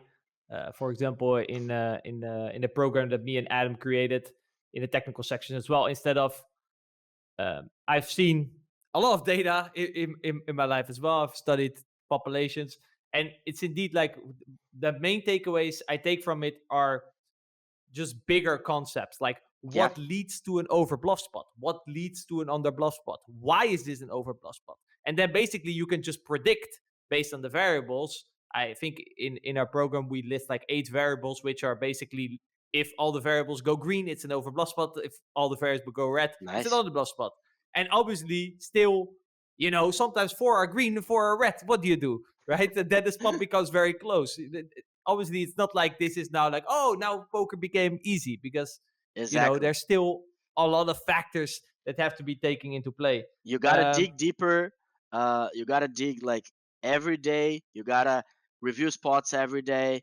You gotta like build heuristics everywhere. So it's an infinite game for sure. And you like we're gonna be studying that like all of the years, and you'll never get to the perfection, but you can masterize that pretty well for sure. What do you think are, if we're talking about the topic of MDA, what do you think are some common MDA mistakes? You also talked about misconceptions. What do you think are some common misconceptions and mistakes people make when it comes out to MDA? What I think people do wrong in MDA. Is that the Yep. question? Sure. Let's say, for example, you have someone who starts to use MDA. What is he gonna do wrong? What are some common mistakes that they're gonna make? I'm not sure if just using MDA, but what I think people do wrong is people think recreationals don't fold enough, and I think people have a common like misconception that regs don't bluff enough. Also, I think those are the biggest ones. Yeah, and also I remember I'm sure. I mean, you Twitch as well, right? From time to time. Yeah. And then people ask like, oh, or they say, oh yeah, this pool never bluffs. I mean, it's very Yeah. black and white. Depends the line, depends the formation, depends Yeah. this. The same with recreationals, right? Yeah, Yeah. there are spots where they're gonna massively over bluff due to indeed you already use the words natural, unnatural, right? Yes. If you look at Pio plays, some Pio plays, sometimes Pio comes in a spot with a lot of natural bluffs. He realizes that and gives up half of them, for example. Where a human is Exactly. like, for example, I think I once gave an example in a YouTube video on a classic 3-5-9 queen ace board. So starts low, runs out high, and all the gutters in the world are available and miss. And I think it was a bottom versus big blind scenario. Yeah, on that scenario, people will have to give up hands on the river. Whereas Exactly. no one is going to give up fucking It's ace not high natural. when it's Yeah, a exactly. queen ace run out, right? Why would you give up ace high? You're never going to win. Exactly. So it leads to it's an example of a spot that's going to lead towards overbluffing, so we can do underfolding. And then there's other boards which are way less natural, right? Like flush completing, 3 broadways hitting, whatever, where you suddenly have to see a lot of, I don't know, low pairs, complete air balls. Yeah, and then suddenly it's like, what? Not very human, right? The human thing you do, because we like to have equity, we like to bluff a scare card, we like to bluff a range improving card, for example. And basically you have to start, yeah, indeed, like what you said, you have to understand how humans construct their ranges, basically, right? Exactly. But for Perfect. that, you first need the understanding of theory, right? Exactly. Because if you don't understand theory, you don't understand what is supposed to be in there. Because if you see theory and you're like, ooh, this is not very human, you don't even have to look anymore at the pool data. You know it's most likely an underbluff spot, for example. Exactly.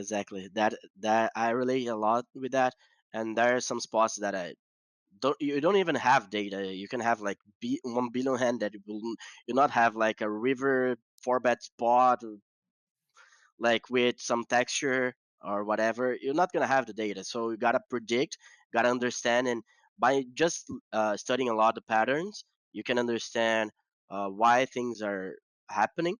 And one thing that I think is very important also is that there's a lot of guys that are very good and like naturally observing and understanding what's happening. Yeah. But even these guys, like if you don't see data like ever, there's a lot of stuff that you can assume like wrongly. And I related that, like I had an idea before seeing data, before seeing deep data, that like, oh, this stuff never happens, or this stuff don't happen, and then you can surprise yourself a lot. So uh, I think open your mind by looking at data pretty deep. You can surprise yourself in some spots also. Yeah, obviously, our mind is very sensitive to biases. Exactly. And I think what I like about data is basically if there's an argument going of, oh, I think this, I think that, well, okay, let's stop thinking, let's just run the spot and we'll see, right? What does the data say? The data in the end is going to be correct, right? So I think it's a good place to test your assumptions, for example, right? For sure. You also mentioned that when you move up the stakes, leaks are less apparent. Also, for example, throughout the years, let's say 5 years ago, I think the average player that I played against was more passive and more foldy. Now the average player that I play against is way more aggressive and less willing to fold, right? It's a general change. I would say also if I compare, for example, data that I've run, for example, when I make new products now, I look at my old lessons from CFP and I compare some stats and I see the population over the years slowly moving towards a more GTO frequency. We had that in the past pre-flop. Now you see that on the flop, the gaps are being closed. But like I said, it doesn't mean that the leaks are no longer there. You have to dig a little bit deeper. But when you mentioned that when you were moving up, certain leaks or certain common population leaks would disappear, and other ones would even go the opposite way around. Could you maybe give a practical example of that?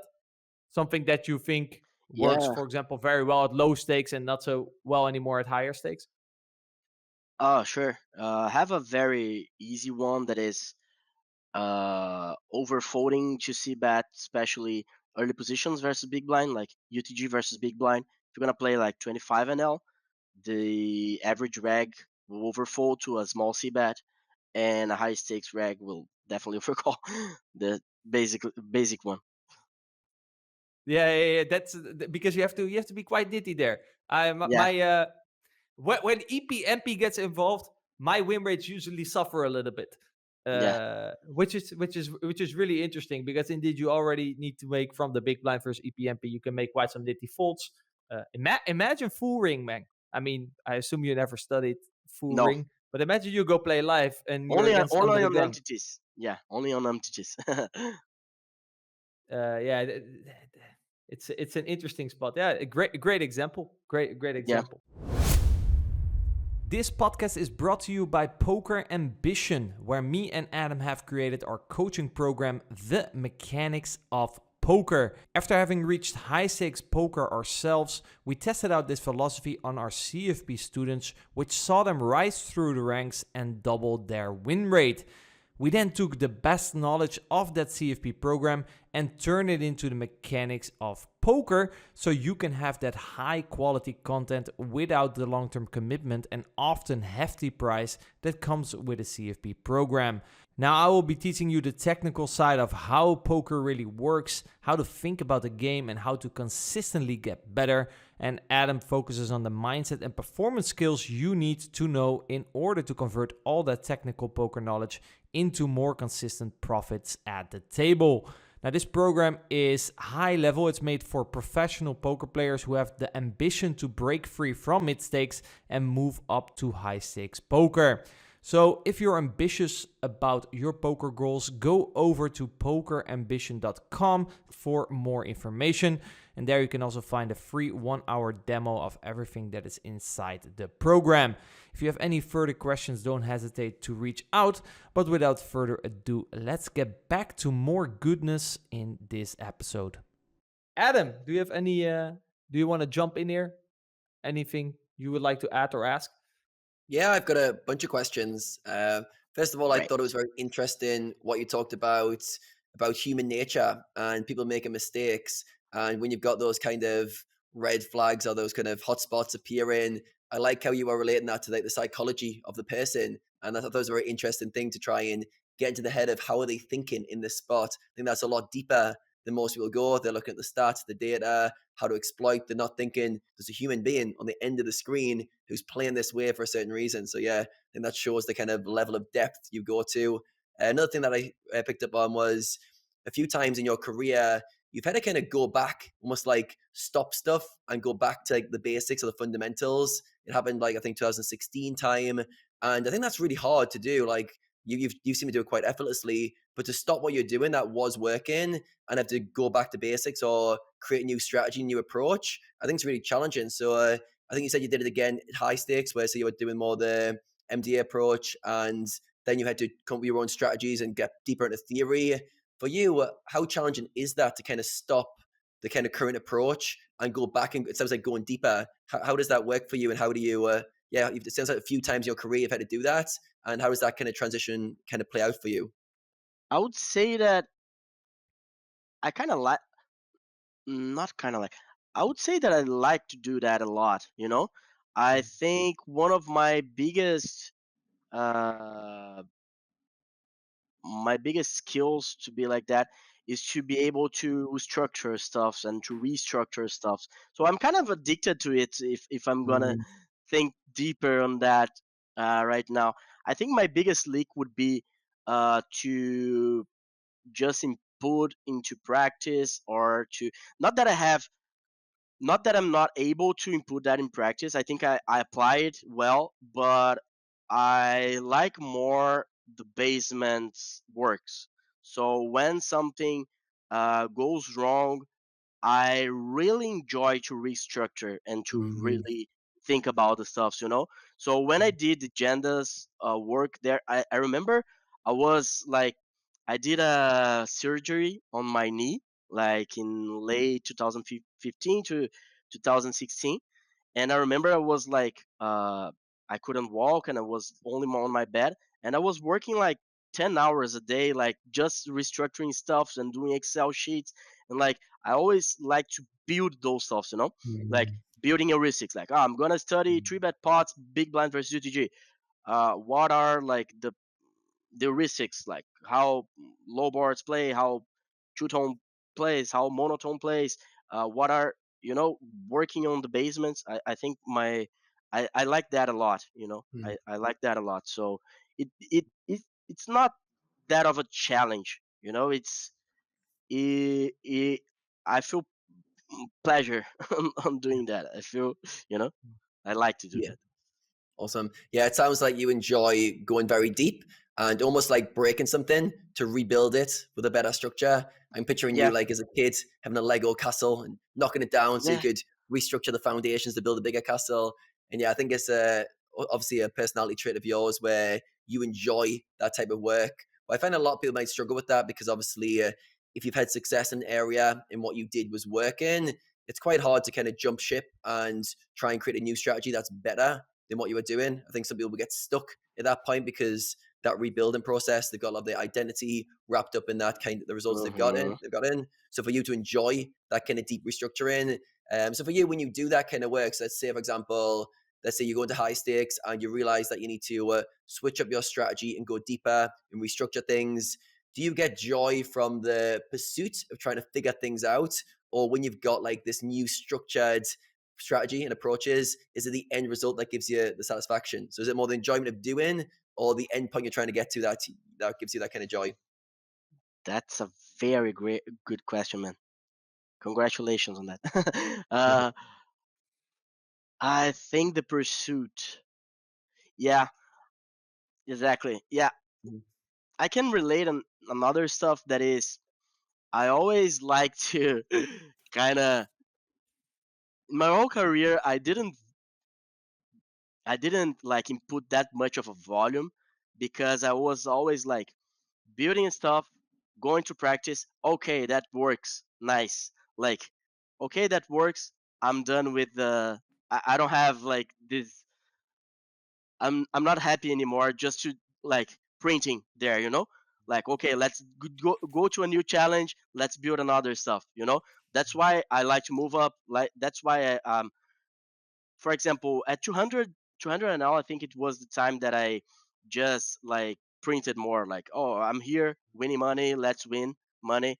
But basically like, okay, let's go to 500 zoom, new challenge.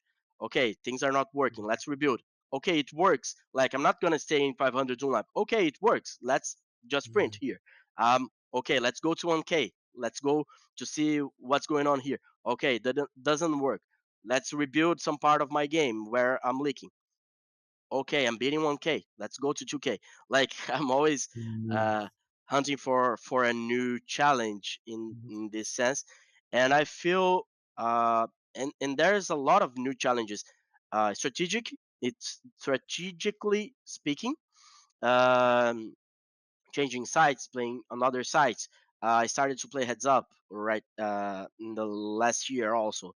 So I'm always looking for like new challenges and to solve a puzzle, go to another puzzle, go to another puzzle. Basically that.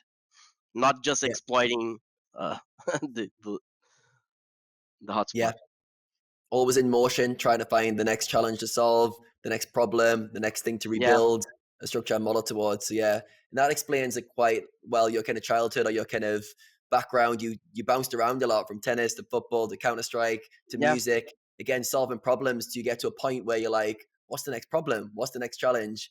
It yeah. takes me back to that time you said you were managing the kind of music scene hmm in Brazil, and then you were like, I'm a bit bored of this. It's almost like you've solved that problem. It's like your mind's like, give me another riddle, give me a Rubik's Cube, I need something to solve. So yeah, it Yeah. sounds like you're constantly, which is great for growth. Obviously, I'm guessing we can tell by this conversation you've grown in so many areas. I'm sure that's a big kind of facet, is that kind of ability to take on challenges, try and find ways to solve them.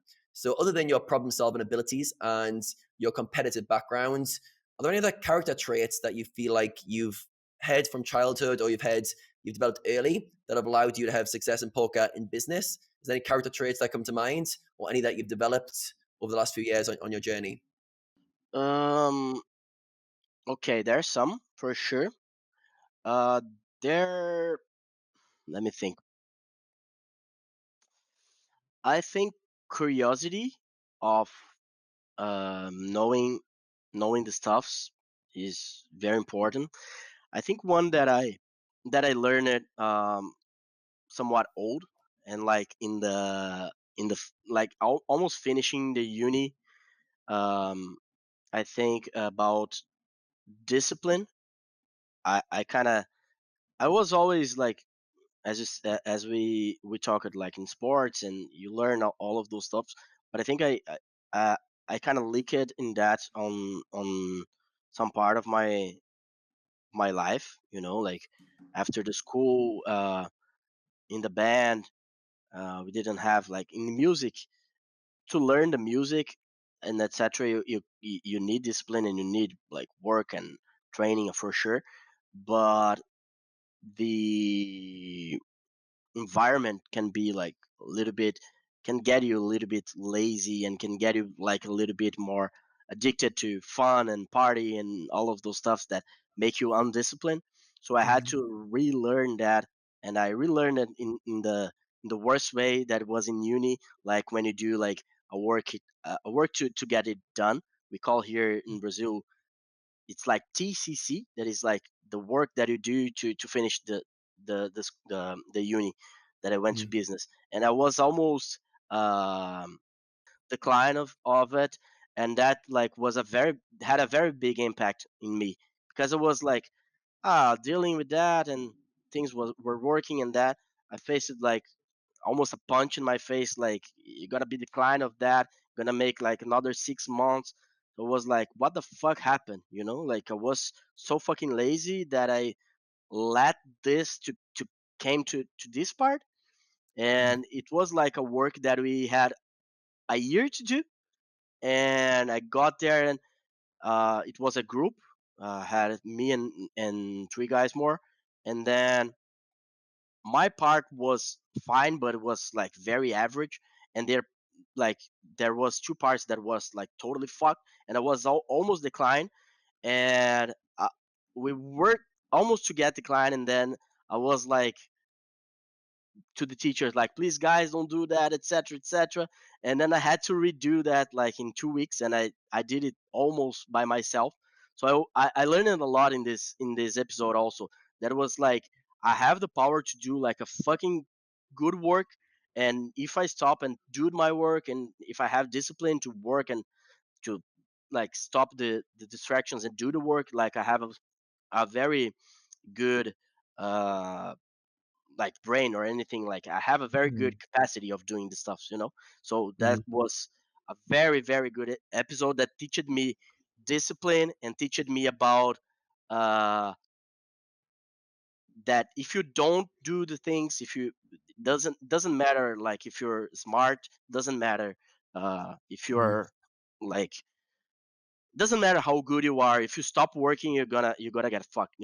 I can relate with, athletes. If you see, for Mm. example, I don't know if you guys like football, but for example, Mm. Ronaldinho, like Mm. he's a guy that like the biggest talent ever, Mm. and like at 26 he was basically like retired because he didn't train anymore, etc. Mm. So for you to stay on the top, you gotta like work every fucking day. You gotta keep the work. You gotta keep the work. If not, you're gonna like the guys will just pass through you.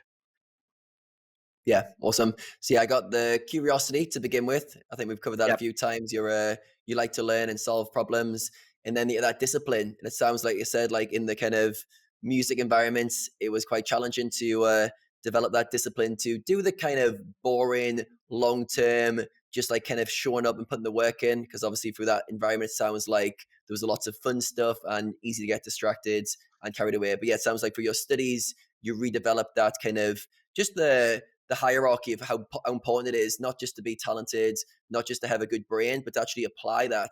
And I think as a poker player, it's very, me and Rene always like look back at these conversations, and it takes a long time to get to the top. It takes like 5, 6, 7, 8 years. That's a long pursuit. And there's going to be a lot of boring days at a computer trying to solve a problem that is challenging. And you've got to find a way to show up with enthusiasm, with curiosity, day after day, and with that kind of mindset. And it's a skill that you've got to learn. And I think often poker players, a lot of us, we come out of a kind of school structure, and then we start kind of figuring out life for ourselves. And we haven't really got that discipline, like that self-discipline, where you show up because you want to show up. We used to like kind of the consequences and repercussions of not. You have to learn that skill. I think some people have it.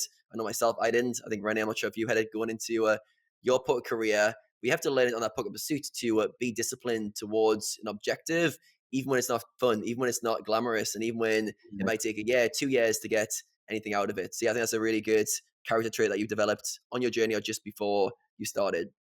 All right, so I've got a Nice, few man. more questions on kind of just looking back. I always like to reflect on the journey you've went through and some lessons you've maybe learned and could distill for the audience.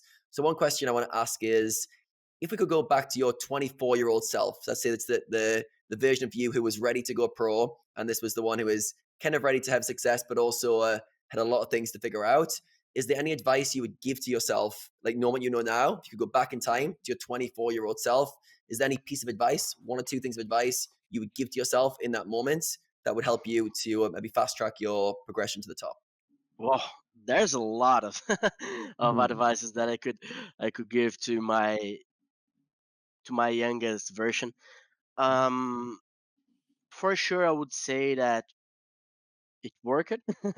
I would say like it worked, and say that it worth it. Also, like I would say like keep the work that it will worth. Keep the passion if there is a way to do it. To keep the passion for the game and for the work. Um, and there's another like small advices about strategy, all those stuffs, but I think that the question were more related to mindset perspective. But I would say that keeping the hard work and discipline, um, keeping the execution, um, yeah, I think is that maybe something towards relationship, relationship with the guys on the team and managing people. I would say that managing people, mm, I would say for my young 24 years old fella, I would say you can you can have fun in working with other people. I would say that is a good advice because I was kind of skeptical with that. Like I was kind of yeah hopeless that working with some other people and depending on some other people and other stuffs could be good in some manner. So yeah, I would say work with other guys is can be fun. Like go on it also because I don't I don't regret I don't regret of trusting.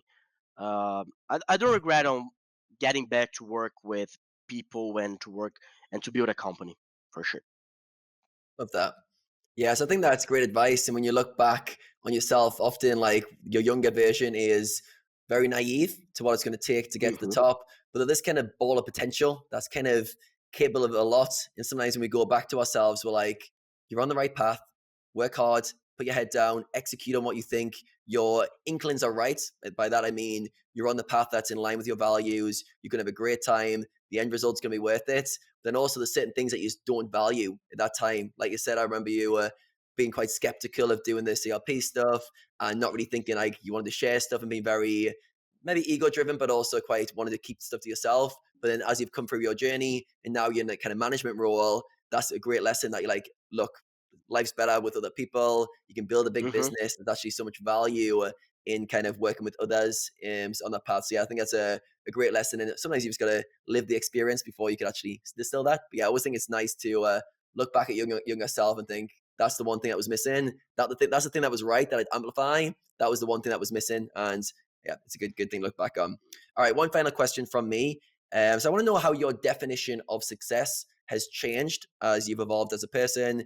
And so if we look at you, like let's say the 24-year-old self, I think it's a good starting point.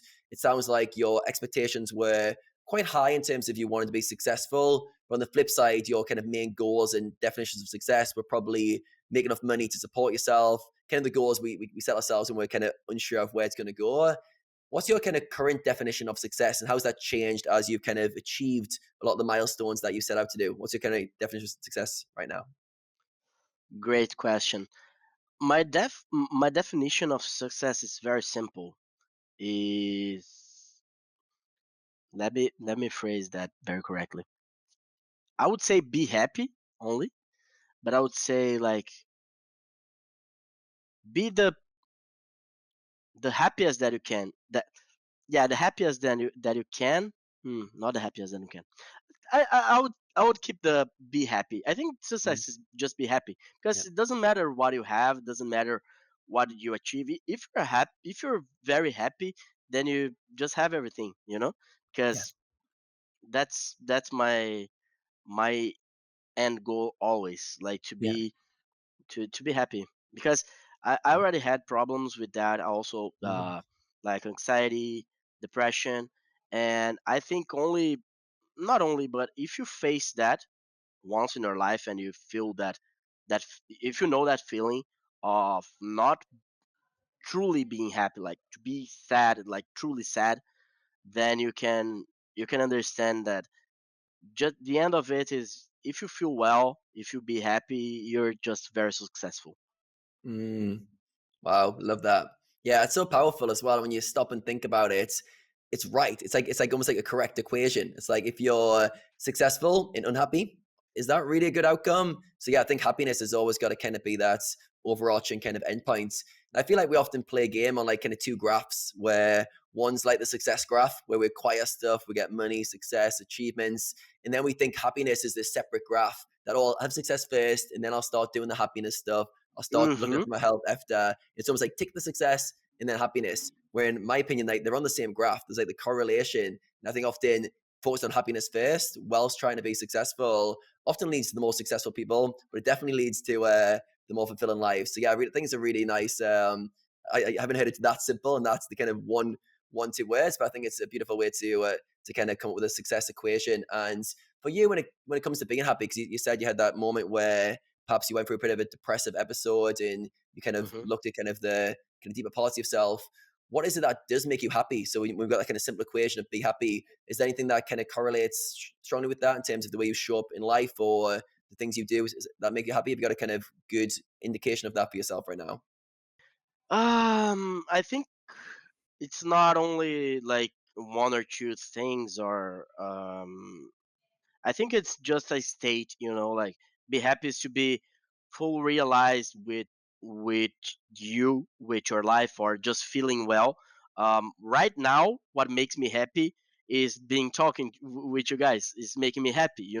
Like when Rene talked to me, I felt very, how do I say, very well reward, like for my career, for my work, because I remember when I started to play, talking with Vitinho, etc. He said like, man, there's a guy that coached me, like a guy from Netherlands, like he's awesome, he's high stakes player, etc., etc. And now I'm here with the Waco, like a guy that were already a high stakes player when I started, a guy that was an inspiration for me. So those stuffs, like the that that that that changing not that exchange of I don't know, being grateful for the stuffs, or being uh, you know, like all of those feelings, in some manner, it depends on where you are. It depends of what type of stuff you're expecting, or what type of stuff you are facing. You can you can search, not searching for happiness, but just being like, find yourself or being yourself. I think it's gonna make you happy. If you're like, when I play at very low volume because I have a lot of stuff. But when I play, I just play like feeling very happy. Like, I Mhm. played heads up a lot versus the big boys, like versus button clicker, and the guys asked me like, "What the fuck are you doing? Like playing 2K heads up versus button clicker?" Like, man, I'm just like enjoying a lot to play. You know, I'm Mhm. just enjoying a lot. When I battle the guys 5K, like Davy Jones, Gale, even make boy thing. Like, I just enjoy a lot to play with the guys, so I'm having fun, you know. Of course, I Mhm. can't lose that much money, but I'm having fun, you know. So I think Mhm. it's all about that. Yeah, it's the simple stuff, right? It's Yeah, the being in the moment and enjoying the life you're living, being grateful for how far you've come and the kind of experiences that you're living. So yeah, I love that. It sometimes doesn't have to be this kind of one encompassing path that we're on. It can just be the small moments that we're enjoying. So yeah, really, really good stuff there. yeah. Of course, like the journey. What we said about like the end goal of people just input so many obstacles for their happiness, like, oh, when I build this, when I don't know, when I buy an apartment, I will be happy, when I get my promotion, I will be happy. But we gotta talk about that, you know, like, it's the journey. Mhm. You gotta there's a lot of stuff that you do that you don't like. Of course, everyone's gotta do that. Like, you gotta be disciplined. Sometimes you gotta face very bad days, but it's for is the journey, like, is the mix of feelings that you're gonna face that Mhm. are going to make you a guy that face it like a bigger obstacle. Is gonna make you like uh, a smarter guy. Is gonna like build yourself, build your happiness. I think that's a very powerful lesson. And yeah, it reminds me of one of my favorite mentors is Michael Singer, who's got the book, The Untethered Soul. And one of his concepts is, why can't you be happy now? Like what stops, what blocks happiness? And very often Mhm. it's like you said, it's we think we need to do X, Y, Z. We think we need to achieve the next milestone, get the next goal, get to the next place. And then magically we'll open up the happy box and things will be good. Yeah, yeah, yeah. Yeah, when in reality, That's like crazy. happiness is it's now. Happiness is this moment. It's what we can learn from our current experience. This challenge that's right in front of you that feels like it shouldn't be here. This is where you can find the happiness in the pursuit of whatever you're doing. So yeah, I think it's a really, really powerful concept. So yeah, glad you shared that. Nice, man. Nice. All right, Rene, have you got any questions? Any questions you want to take away with the conversation? I had so many urges to open my mouth, but I listened quietly. But I mean, there was so much goodness in here about the happiness. I think a very important thing is for people to understand. For example, first of all, people should not misunderstand happiness with constantly looking for pleasure, right? We're talking about long-term Exactly. happiness and fulfillment. We're not talking, I feel like eating ice cream every day. You know, Yeah, it's exactly. something that might give them pleasure, but come on, if you do that every day, in the end, you won't be happy, right? We're talking Exactly. Exactly. long-term fulfillment and happiness. Also, I think a very Exactly. important point is that happiness, in my opinion, is a skill. It's something indeed. If you look for something to be happy right now, you can find it. But unfortunately, due to the way society is, we get this idea that indeed what you also mentioned, that you need to achieve certain things in order to be happy, or external things will make you happy. But in my opinion, it's a habit. Also, if you don't celebrate the small things, then when you finally have the big thing, what you mentioned, you finally can buy this house, then if you didn't train yourself how to feel good about something, about small wins, about day-to-day stuff, then you cannot suddenly expect yourself to know how to experience that happiness when that big thing comes along. And I think a lot of Nice. people, and I can talk about this right now because I've experienced it myself, where I always thought, for example, in my poker career in the beginning, I struggled a lot, was in big debt, and I was just so fixated on, okay, I need to become the best, and then I get money, and then I will feel so good. Yeah, obviously, surprise, surprise, it felt a little bit less fulfilling than I thought, because I put it so much weight on that end goal, right? You think, wow, I'm gonna feel amazing, but I never really trained myself to feel good on a day-to-day basis. So then when you find it there, you will not feel as fulfilled. And I have to say, Brazilians are very good at being happy. In my opinion, from my experience hanging out with Brazilians, they just, they, if you live in Brazil, you also have quite a lot to complain about in general. Exactly. There's some things out of your control, politics, etc. I Mm-hmm. know you're a big fan of politics as well, Mm-hmm. but still, Brazilians doesn't matter how bad their life, some people's life is, they still always find something to be happy about or look forward about. In my opinion, that's really something I admire about Brazilians compared to, for example, Northern Europeans. In my opinion, Brazilians are better at being happy. Nice, Okay. man. You're talking a lot about a lot of important stuff like fulfilled. That's a term that I don't think we have a very good translation in Portuguese, but it's a term that you talk all of the stuff that you talked about are very smart, and yeah, you have to understand like deeply the meaning of happiness. Like it's not like eating ice cream every day, or I don't know, drinking every day and partying every day. Of course you're gonna get fucked, and you got to think like about of course things that fulfill you in a lot of manners, like to achieve something good. Of course you gotta have like the goal to achieve something good, to be better in something.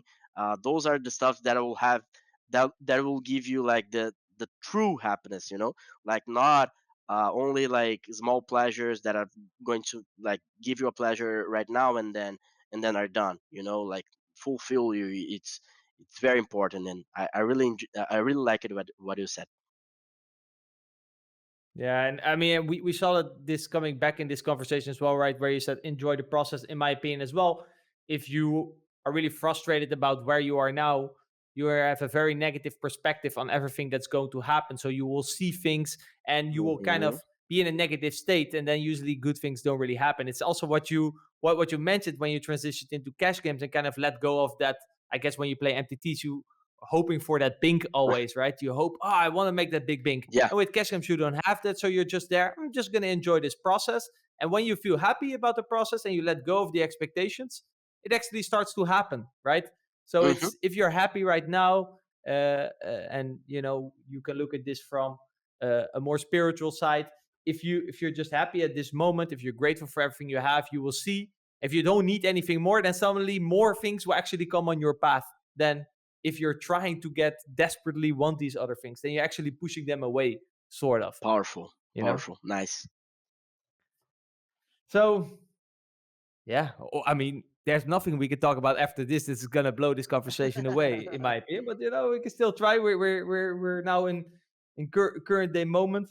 Was kind of wanted to ask some questions about in terms of looking forward where you are going.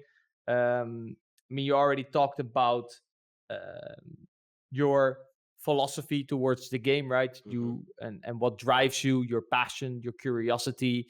Um, I wanted to ask you something that I saw on, I think it was on the BPRC site. You guys say, we are the best cash game team in the world. Now, obviously, I'm very curious. What do you think makes you guys the best? And how did your methodology evolve from, for example, when you first started out together with Saulo, I guess working from the methodology on Nick Howard? How did that then further evolve into what you guys are doing now? Nice. So first question, why are we the best? Um, and I think one of the things that I think it's very important is structure. So methodology and structure are the things that we work at the most, to give our guys like the best tools, the best process, the best ways of getting better. Because at the end of the day, as we know, as we are poker players, you as a coach, you can give a lot.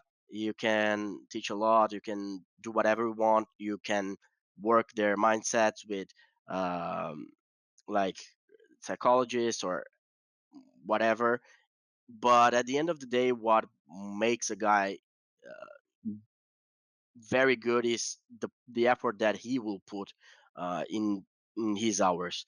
So what we do is to try to give them the best way of teaching, the best way of studying, teaching and giving them the best structure. Like, man, you're gonna study like that, you're gonna do that, you're gonna do that, and then those guys can work uh, pretty well from themselves. And about the methodology, we are rebuilding that in this year. So probably a lot of new stuffs will come. We didn't finish yet, but nowadays what we have is simplified strategies from the guys that starts, especially now that we have micro stakes team. So we have guys like from 5NL to 2KNL, for example, from the micro stakes team to the main team. And what happens with them, like in their career, is to to have a very good basement, theory basement in the beginning, like to understand uh, like the basements of the game, like where the V comes from, pot odds, um, indifference, all of those important concepts, to build all of that, but at the same time to give them what we call our blueprints that are simplifications. So the guys that comes from the lower stakes will be playing like very simplified, applying things, earning confidence, earning money, and then when they rise, they can add more complexity, and then you can you can basically find better the anomalies. You can um, be more accurate, basically be more accurate. So you kind of get like the things done in a with a certain percent of accuracy, low accuracy, let's say like that, but earning confidence, um, understanding the game, and then you start to add complexity. Basically, doing what we did in our careers and giving to the guys of the team. Yeah. But about the best cash game team, that's of course, uh, and there's another thing that I think it's important, because we are basically competitors. You guys are, for what I know, you guys are closed in your CFP for the moment, but you guys have a Hmm. CFP also, and you guys have curse, and I think that's very important. And I was even basically in all industries, people who sees like and not in don't are guys that are not in the industry can say like, oh, competitor is always like the this term can be like pejorative, or can be like something like, oh, my competitor is someone that is, I don't know, not bad, but someone that I want to to to to fight with, or anything. And I think that's very different, because when you have an industry that you have good competitors, like guys doing good work, I think that's better for everyone. So having you guys, having, for example, B2B, I know, I saw that the guys are crushing there. Detox for itself, and here in Brazil we have a lot of teams, but it basically MTT teams. But when you build like a better, when you have good competitors, when you have guys doing the same work that you do, but do like doing super good work, then this will just like build a bigger industry. Like I rather have like 10% of a super huge industry than having like 50% of a very small industry. So I really enjoy, and I'm really grateful for you guys to invite me. And I'm pretty sure um you guys think in a, at least in a in this, not in the same way, but in how do I say, in a, I Yeah, and forgot the it's word. very Yeah, similar similar way. way. Yeah, similar way. Yeah, yeah, Yeah, yeah. No, yeah, for sure. and I think that's very nice, and it builds a very good industry. Yeah, and I think this has also been a trend in your poker career as well, you like it when there's a competitive market or table, because it also gets the best out of you, right? Exactly. It Also. raises the necessity for you to perform and for you guys to deliver. Mm-hmm. And I think that challenge and what that does with yourself in your development is something that you really enjoy, and I can strongly relate to that. Nice. Um, For sure. in terms of um, if you talk about exploitative plays, Mm-hmm. um, sometimes I speak to someone that might say, let's say, for example, someone has a leak. And then basically I say, okay, well, that guy has a leak or the population has a leak. So attack, right? As simple as that. But then they say, yeah, but if I attack, then it makes it so obvious, because if I bluff this, I bluff everything, and then he sees my bluff, and then he will readjust. Uh, and then basically, what happens, to make the story short, he doesn't do anything because he's afraid of the possible future consequences. Okay, I'm sure you've dealt with some students who you had to kind of convince if you wanted to make him over aggressive in a hotspot, for example. How do you Mm-hmm. deal with these kind of students, and what do you, I'm sure there's people listening, they're like, hey, that's me. What do you have to say For sure. to these people? So like some coaching right now. Nice. Very good, very cool and important question, because as you said, there's a lot of guys that can relate with that. First of all, you can't you first of all, you gotta think that your opponent, like the villain, he doesn't think like you. That's the first thing. Like, his mind is his mind. You can't assume what he's thinking. Of course, if you're playing versus Linus and you're bluffing the worst combo ever in a line, he will understand that, of course. But there are some areas that of the game that are so complex, and that basically, I'm not gonna say that no one's understand, but they're so complex and there's so many variables fighting each other, that if you don't fuck like up in like the worst manner possible, it will be very hard for someone to spot.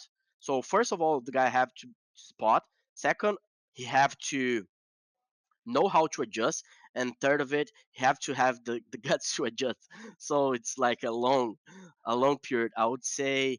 At least for high stakes, especially right now, you can't do like very big uh, very big exploits, because yeah, people will perceive and will understand.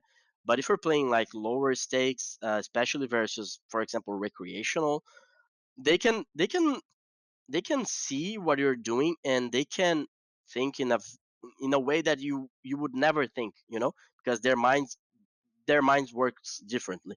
So maybe you can think, oh, this guy will understand that I don't have natural bluffs, and the guy is not even thinking about that. So I wouldn't pay attention to those stuffs, and I always give what I do when I face a student that is more like skeptical on those stuffs. I just show them the results of the guys that came, the guys that did what he's not willing to, that he doesn't want to do, and show that it works. And it's not like that it's gonna happen. Like, no one will, like, every single spot will fight against you, etc., etc. Just super adjust. So that would be my approach. Where do you think this paranoia comes from? I think this paranoia comes from, um, for the simple concept of GTO, that GTO works to be unexploitable. So people thinks that naturally EVs from the games comes from be unexploitable.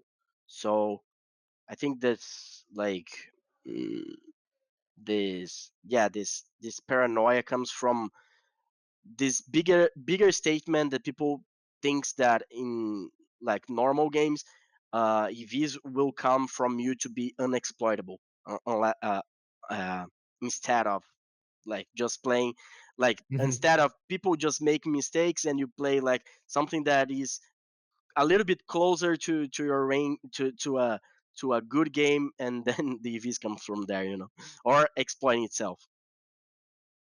That I think actually that makes a lot of sense. Yeah, I think that's important. Especially, I usually highlight that point. What you said. What is the correct counter exploit? Let's say you're over bluffing in a spot. Yeah, okay. What is the correct counter exploit? 0% folding. Yeah, sorry, but I don't see that happening, right? Exactly. People, and even if I play, you also have to be then honest with yourself, right? Even when I play and I know someone is over bluffing, I'm not folding 0%. Exactly. Like 0% is hard to do. It's You have hard, to yeah. be on top of your game, and you're really gonna fold 0% like 10 times in a row as well. You need to be quite confident, right? Like obviously, yeah. someone can adjust maybe once and make a light call, for example, a frequency call. He made a pure call. Okay, great for you. And then afterwards, he might think, okay, well, our hero called him last time, so this time I'm sure he's not gonna bluff again. And basically, he already kind of adjusts in his head. And in the end, also, I think like people just revert back to what they do. I always say a folder is going to fold and a station is going to station. That's just how it works. Exactly. Right. Exactly. And I can relate a lot on that. I always catch myself like having to think like don't try to go like against what is like normal to like the normal behavior of or some player or some pool. Like if you're gonna, oh no, but he's like that, but in this spot because of X he will do like the opposite.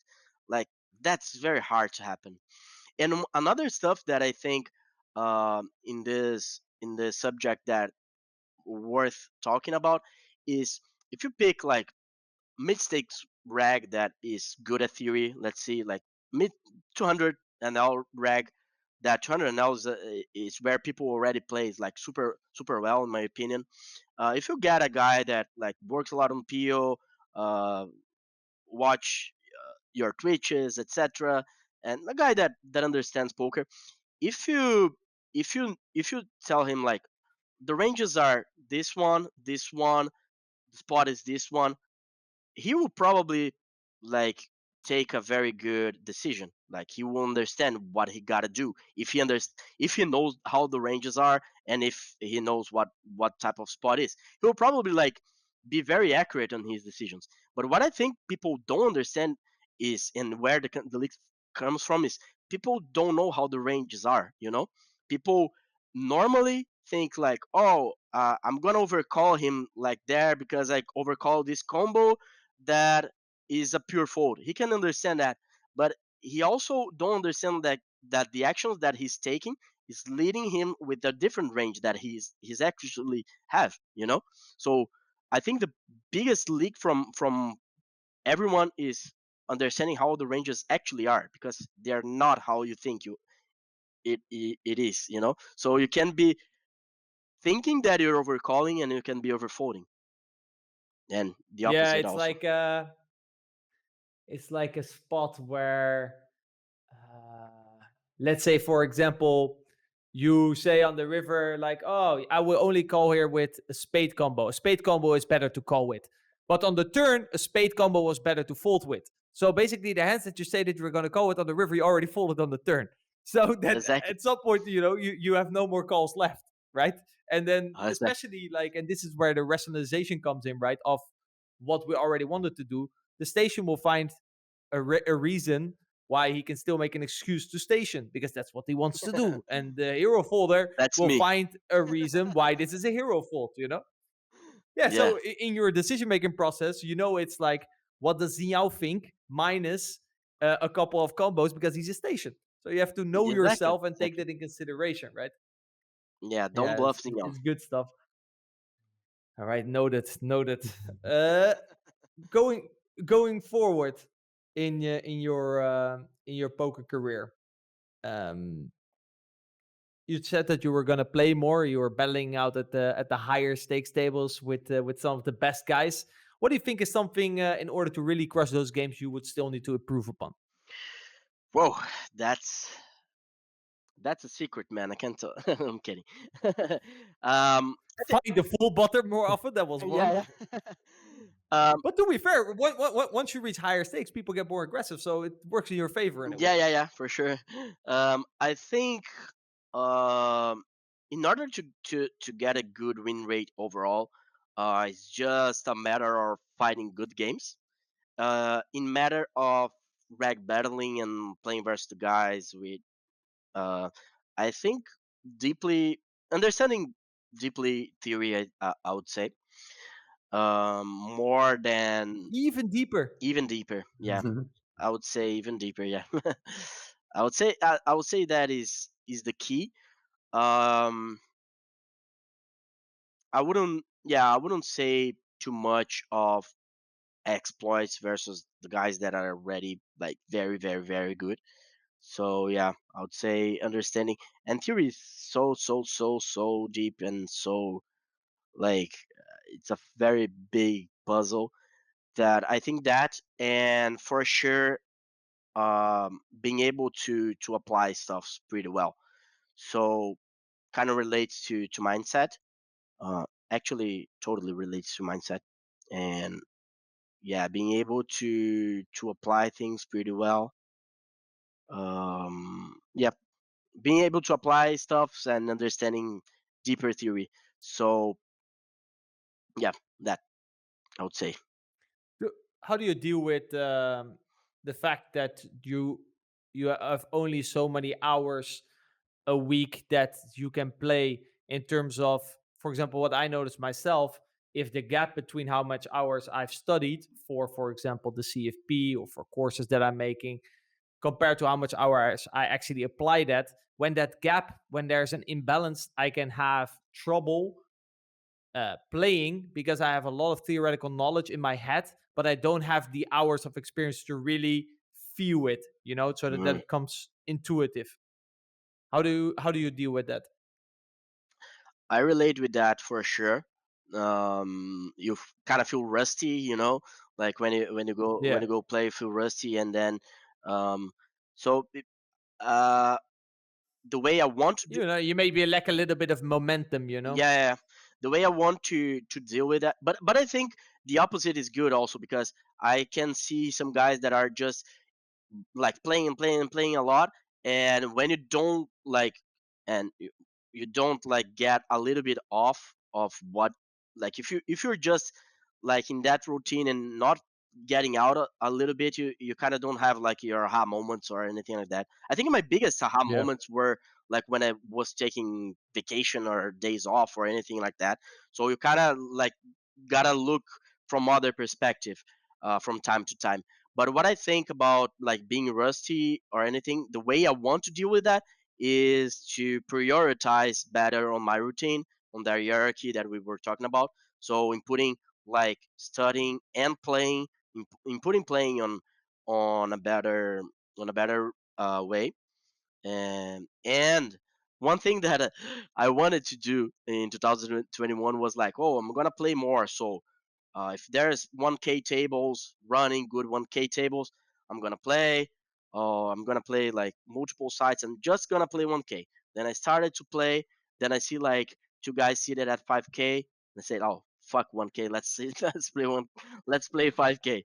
So if I want to be like more disciplined in this way of not like not because instead of playing I don't know 8 tables of 1K, if I'm like reg battling 3 tables, reg battling 3-handed 5K, like I gotta close the other tables and just play in 5K. So that kind of leads you to less volume, to less decisions. So being a little bit more disciplined with that in the sense of not wanting to just like uh, to just being very very competitive, like I think that can be good for you to become more used to play, and then your thought Yeah, process yeah. kind of got better. Because if you just I'm gonna play here and then I'm gonna try to see this table, and then you kind of lose that. So being more a full grind with a lot of tables and just playing a little bit more. Yeah, I mean, a part of the learning process is also applying it and repeating it, right? To really get it stuck in your head. Also, you will notice certain nuances that maybe when you were just studying, you didn't notice.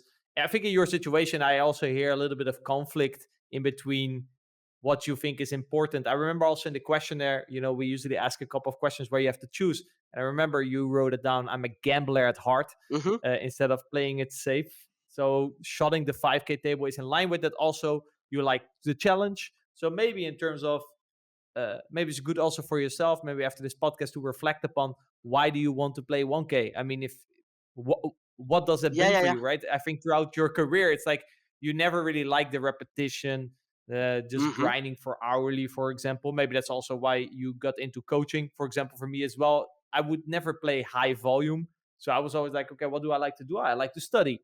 Okay, well, what if I study and get students to play for me, right? They can make the volume, I can do the studying, perfect.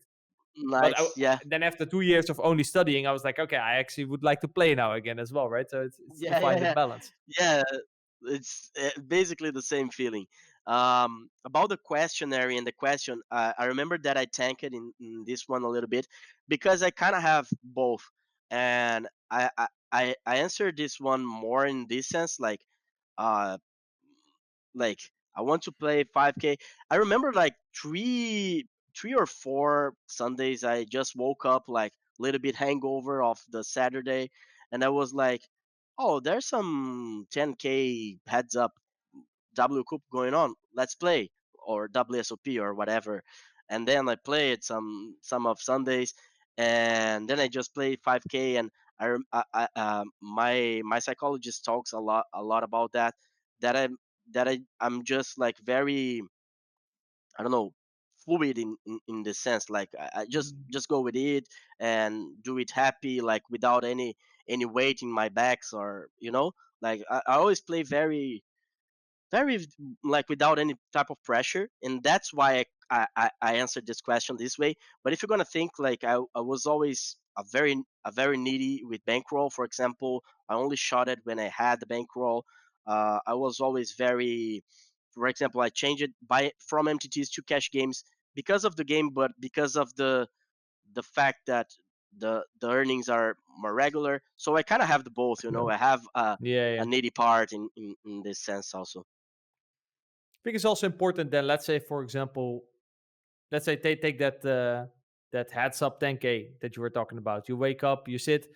If afterwards you bust, do you then feel bad about your decision No, to have played only it? if I like, I don't know, if I make a mistake because I was not prepared, like didn't thought that, like, Yeah. oh my god, I'm gonna play, I'm gonna sleep well, etc.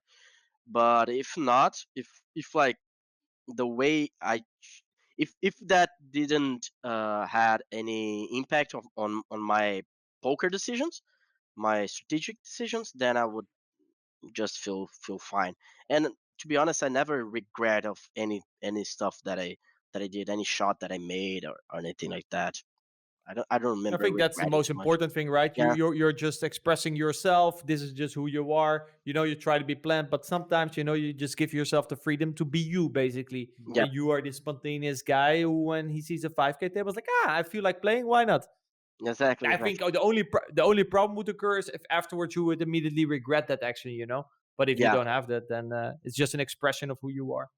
So yeah, yeah, a lot of good stuff, Mateus. nice, A lot of good Matheus. stuff. Any final questions, Adam, before we let this guy go to the beach? We've had a lot of good questions today.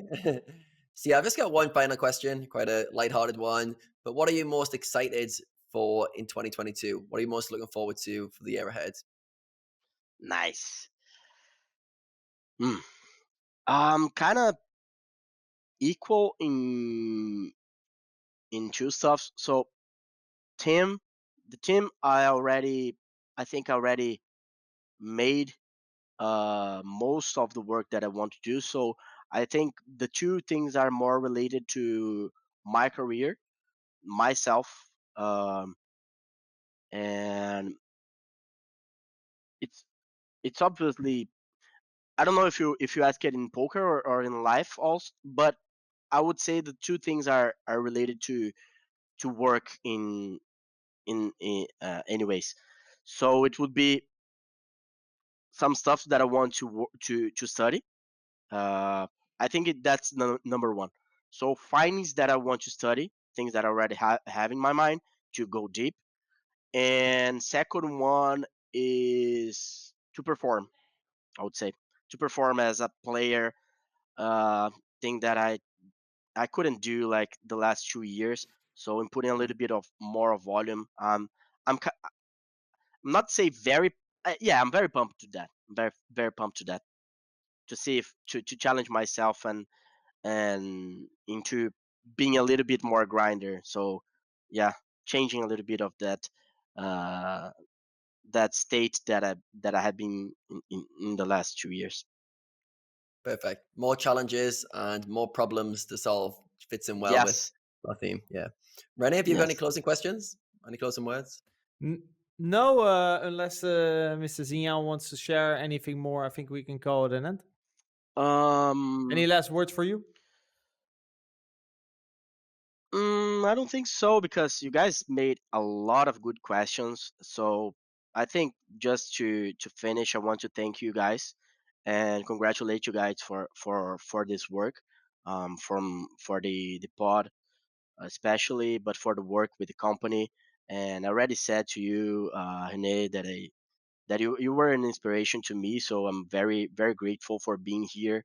I really respect uh, your journey. Really respect your work, Adam. Also, that I already watched a little bit of the other pods that you guys did, but today I met and could talk with Adam, and I really think that he could made very very good questions, point out very good important stuff. So I learned a lot here also.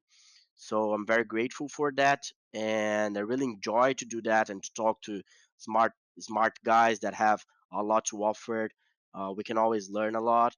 So thanks for inviting me to be here. It's a great honor, and yeah, one thing that I want to point out also that I think we didn't point out that much is the work that I do with Mr. Scipion, that is my psychologist. He's a guy that he's very experienced of life. Have like, I think he's 55 years old. He's an ex athlete. Also, he was like, I don't know how to say that, but like Remo. Rene will help me. Like Hemu, a Remo. rower. Yeah, like the thing that you do in the I didn't get it from the word, but I just saw the yeah, movement. I was like, like Yeah. he was an athlete from Flamengo that you probably know there uh-huh. in Rio. So he worked there a lot, and then uh he did like educação física. How is it called? Né? Like physical education. Personal trainer. Yeah, like physical education. And then Yeah. he went to Okay. psychologist. He studied like in Boston, PhD, etc. So he's a guy that have been helping me a lot with a lot of stuff, not only poker related, but in in life, in relationship, in the team, in how to manage the team. He also helps us in some opinions on the on the company also. So this work I will complete like 1.5 year working with him, and have been pretty good. And yeah, I hope that 2022 can be very good for me. All right, that's awesome, man. Yeah, Awesome. I was really happy talking to you. I think there was so much goodness in this podcast. Really happy to have had you on and share your thoughts. I hope we can bring a lot of value for the audience. I hope the guys enjoy. I gave my best. I'm pretty sure you guys gave your best also. And yeah, thanks for being here. And yeah, see you guys. All right, we sent off Mateus to the beach, enjoying his holiday, and we had a lot to recap, didn't we, Adam? We did. Yeah. Try to condense the last few hours into some takeaway lessons that we've learned. It's been challenging, but hopefully we can give a good summary. What were some of the things that stood out to you? Yeah, some of the things that kept coming up throughout were his ability to almost like go back and rebuild stuff. I think there was a few times in his career where there was very challenging moments. I think he talked about 2016 when he transitioned from MTTs to cash games. And he had to go back and like build the fundamentals, like the real start of the game tree, and learn poker from scratch. And then he had like a similar kind of go back to basics when he started playing high stakes, and he had to again readapt his strategy and go back to kind of the lab and re-come up with a new strategy. And once we dug a bit deeper on that, we could see that he loves building stuff. He loves breaking stuff and rebuilding it better. So he's got this kind of problem-solving nature, which is built, I think, from curiosity, and also this kind of competitive nature where he's always trying to do things better and put effort into things. So yeah, I feel like he's somebody who's mastered that ability to be disciplined on a pursuit whilst trying to tweak stuff and solve problems. And as we got throughout the conversation, so many different things he's done, so many different challenges he's taken on. And he's somebody who I feel like is always in motion. If we speak to him in 2 years' time, he'll have another challenge, another fresh thing, another business. He's someone who's always seeking that because he's someone who likes that environment of taking on challenges and growing. So yeah, a million takeaways I could go on, but that was the main ones I got from him. Some strong character traits I think he's developed: curiosity, discipline, problem-solving ability, and facing challenges with kind of an intrigued mind and wanting to rebuild stuff. I think were really strong ones that came through for me. So what are some of your takeaways, Rene? Have you got any summaries from that amazing conversation?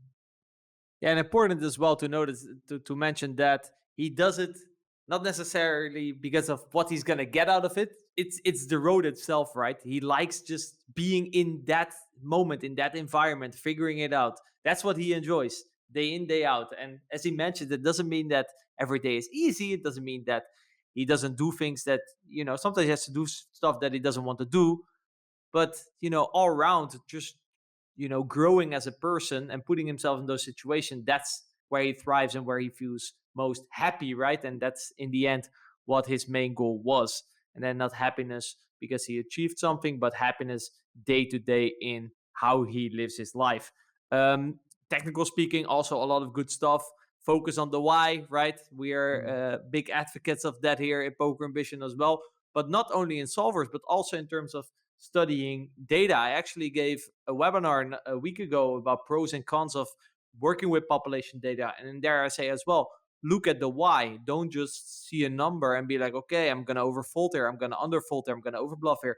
But try to ask yourself, hey, why is this spot an overfolded spot? What do people do with their range that led to this spot? And if you figure that out, you can then be ahead. Hey, if that's true, then probably in this spot they underfold or this spot they overfold. And when you understand that bigger concept, you can apply it in different spots, different games, because you understand how humans play poker, right? This is something that he also mentioned. And then he talked about natural hands versus unnatural hands. Unnatural is what the solver does, and natural is what humans tend to do. And in the end, we play against humans, right? He also touched on some good things about the paranoid exploitative, the paranoia that often comes with exploitative play. I think he made some very good comments on that. So yeah, overall, very happy to have had him on. I think he was a great guest, and for the people who are willing to learn something from it, I mean, there was so much in here that people can learn from. Don't you agree? I agree. I think there's lots of lessons to unpack. I can't wait to re-listen myself, go over it and reflect on it, because I think there was a lot of really powerful concepts and also some things that were really simplified. Like one of the questions I asked him was, what was his definition of success? It's quite a hard question to answer, but his was be happy. And when you really stop and reflect on that, like it's a nice way to simplify your life, even when you're trying to achieve stuff. This is a high stakes poker player who's running a business that has 130 stake keys. He's got all sorts going on that he could define as successful, but be happy was very clear. It's like what you've touched on with the Brazilians. They're very good at being happy. They can simplify the success tree. The top of the success tree often is a happy person. So yeah, I think it's really refreshing to see a player who is achieving a lot, but he's also looking after himself and prioritizing his happiness over everything else. So yeah, really looking forward to getting the feedback on this from you viewers, see what you've enjoyed, but also myself going back over the episode to relearn some lessons. Yeah, after talking to him and learning everything about him, and as you mentioned, the character traits, it's no coincidence that he has reached the levels of success that he has. I'm sure many more success to come in this field, and as you mentioned, probably also is something else as he gets bored of this and that he moves on to something different. All right, I want to thank everyone for tuning in for this episode, and we will see you in the next one. Now, if you learned something in this episode, we would much appreciate it if you like and subscribe. Leave a comment with your main takeaways, give us a 5-star rating, and follow the pod. This way we can reach more players and help them reach their big and ambitious poker goals. And if you want us to help you get to those goals, go over to pokerambition.com to find out more.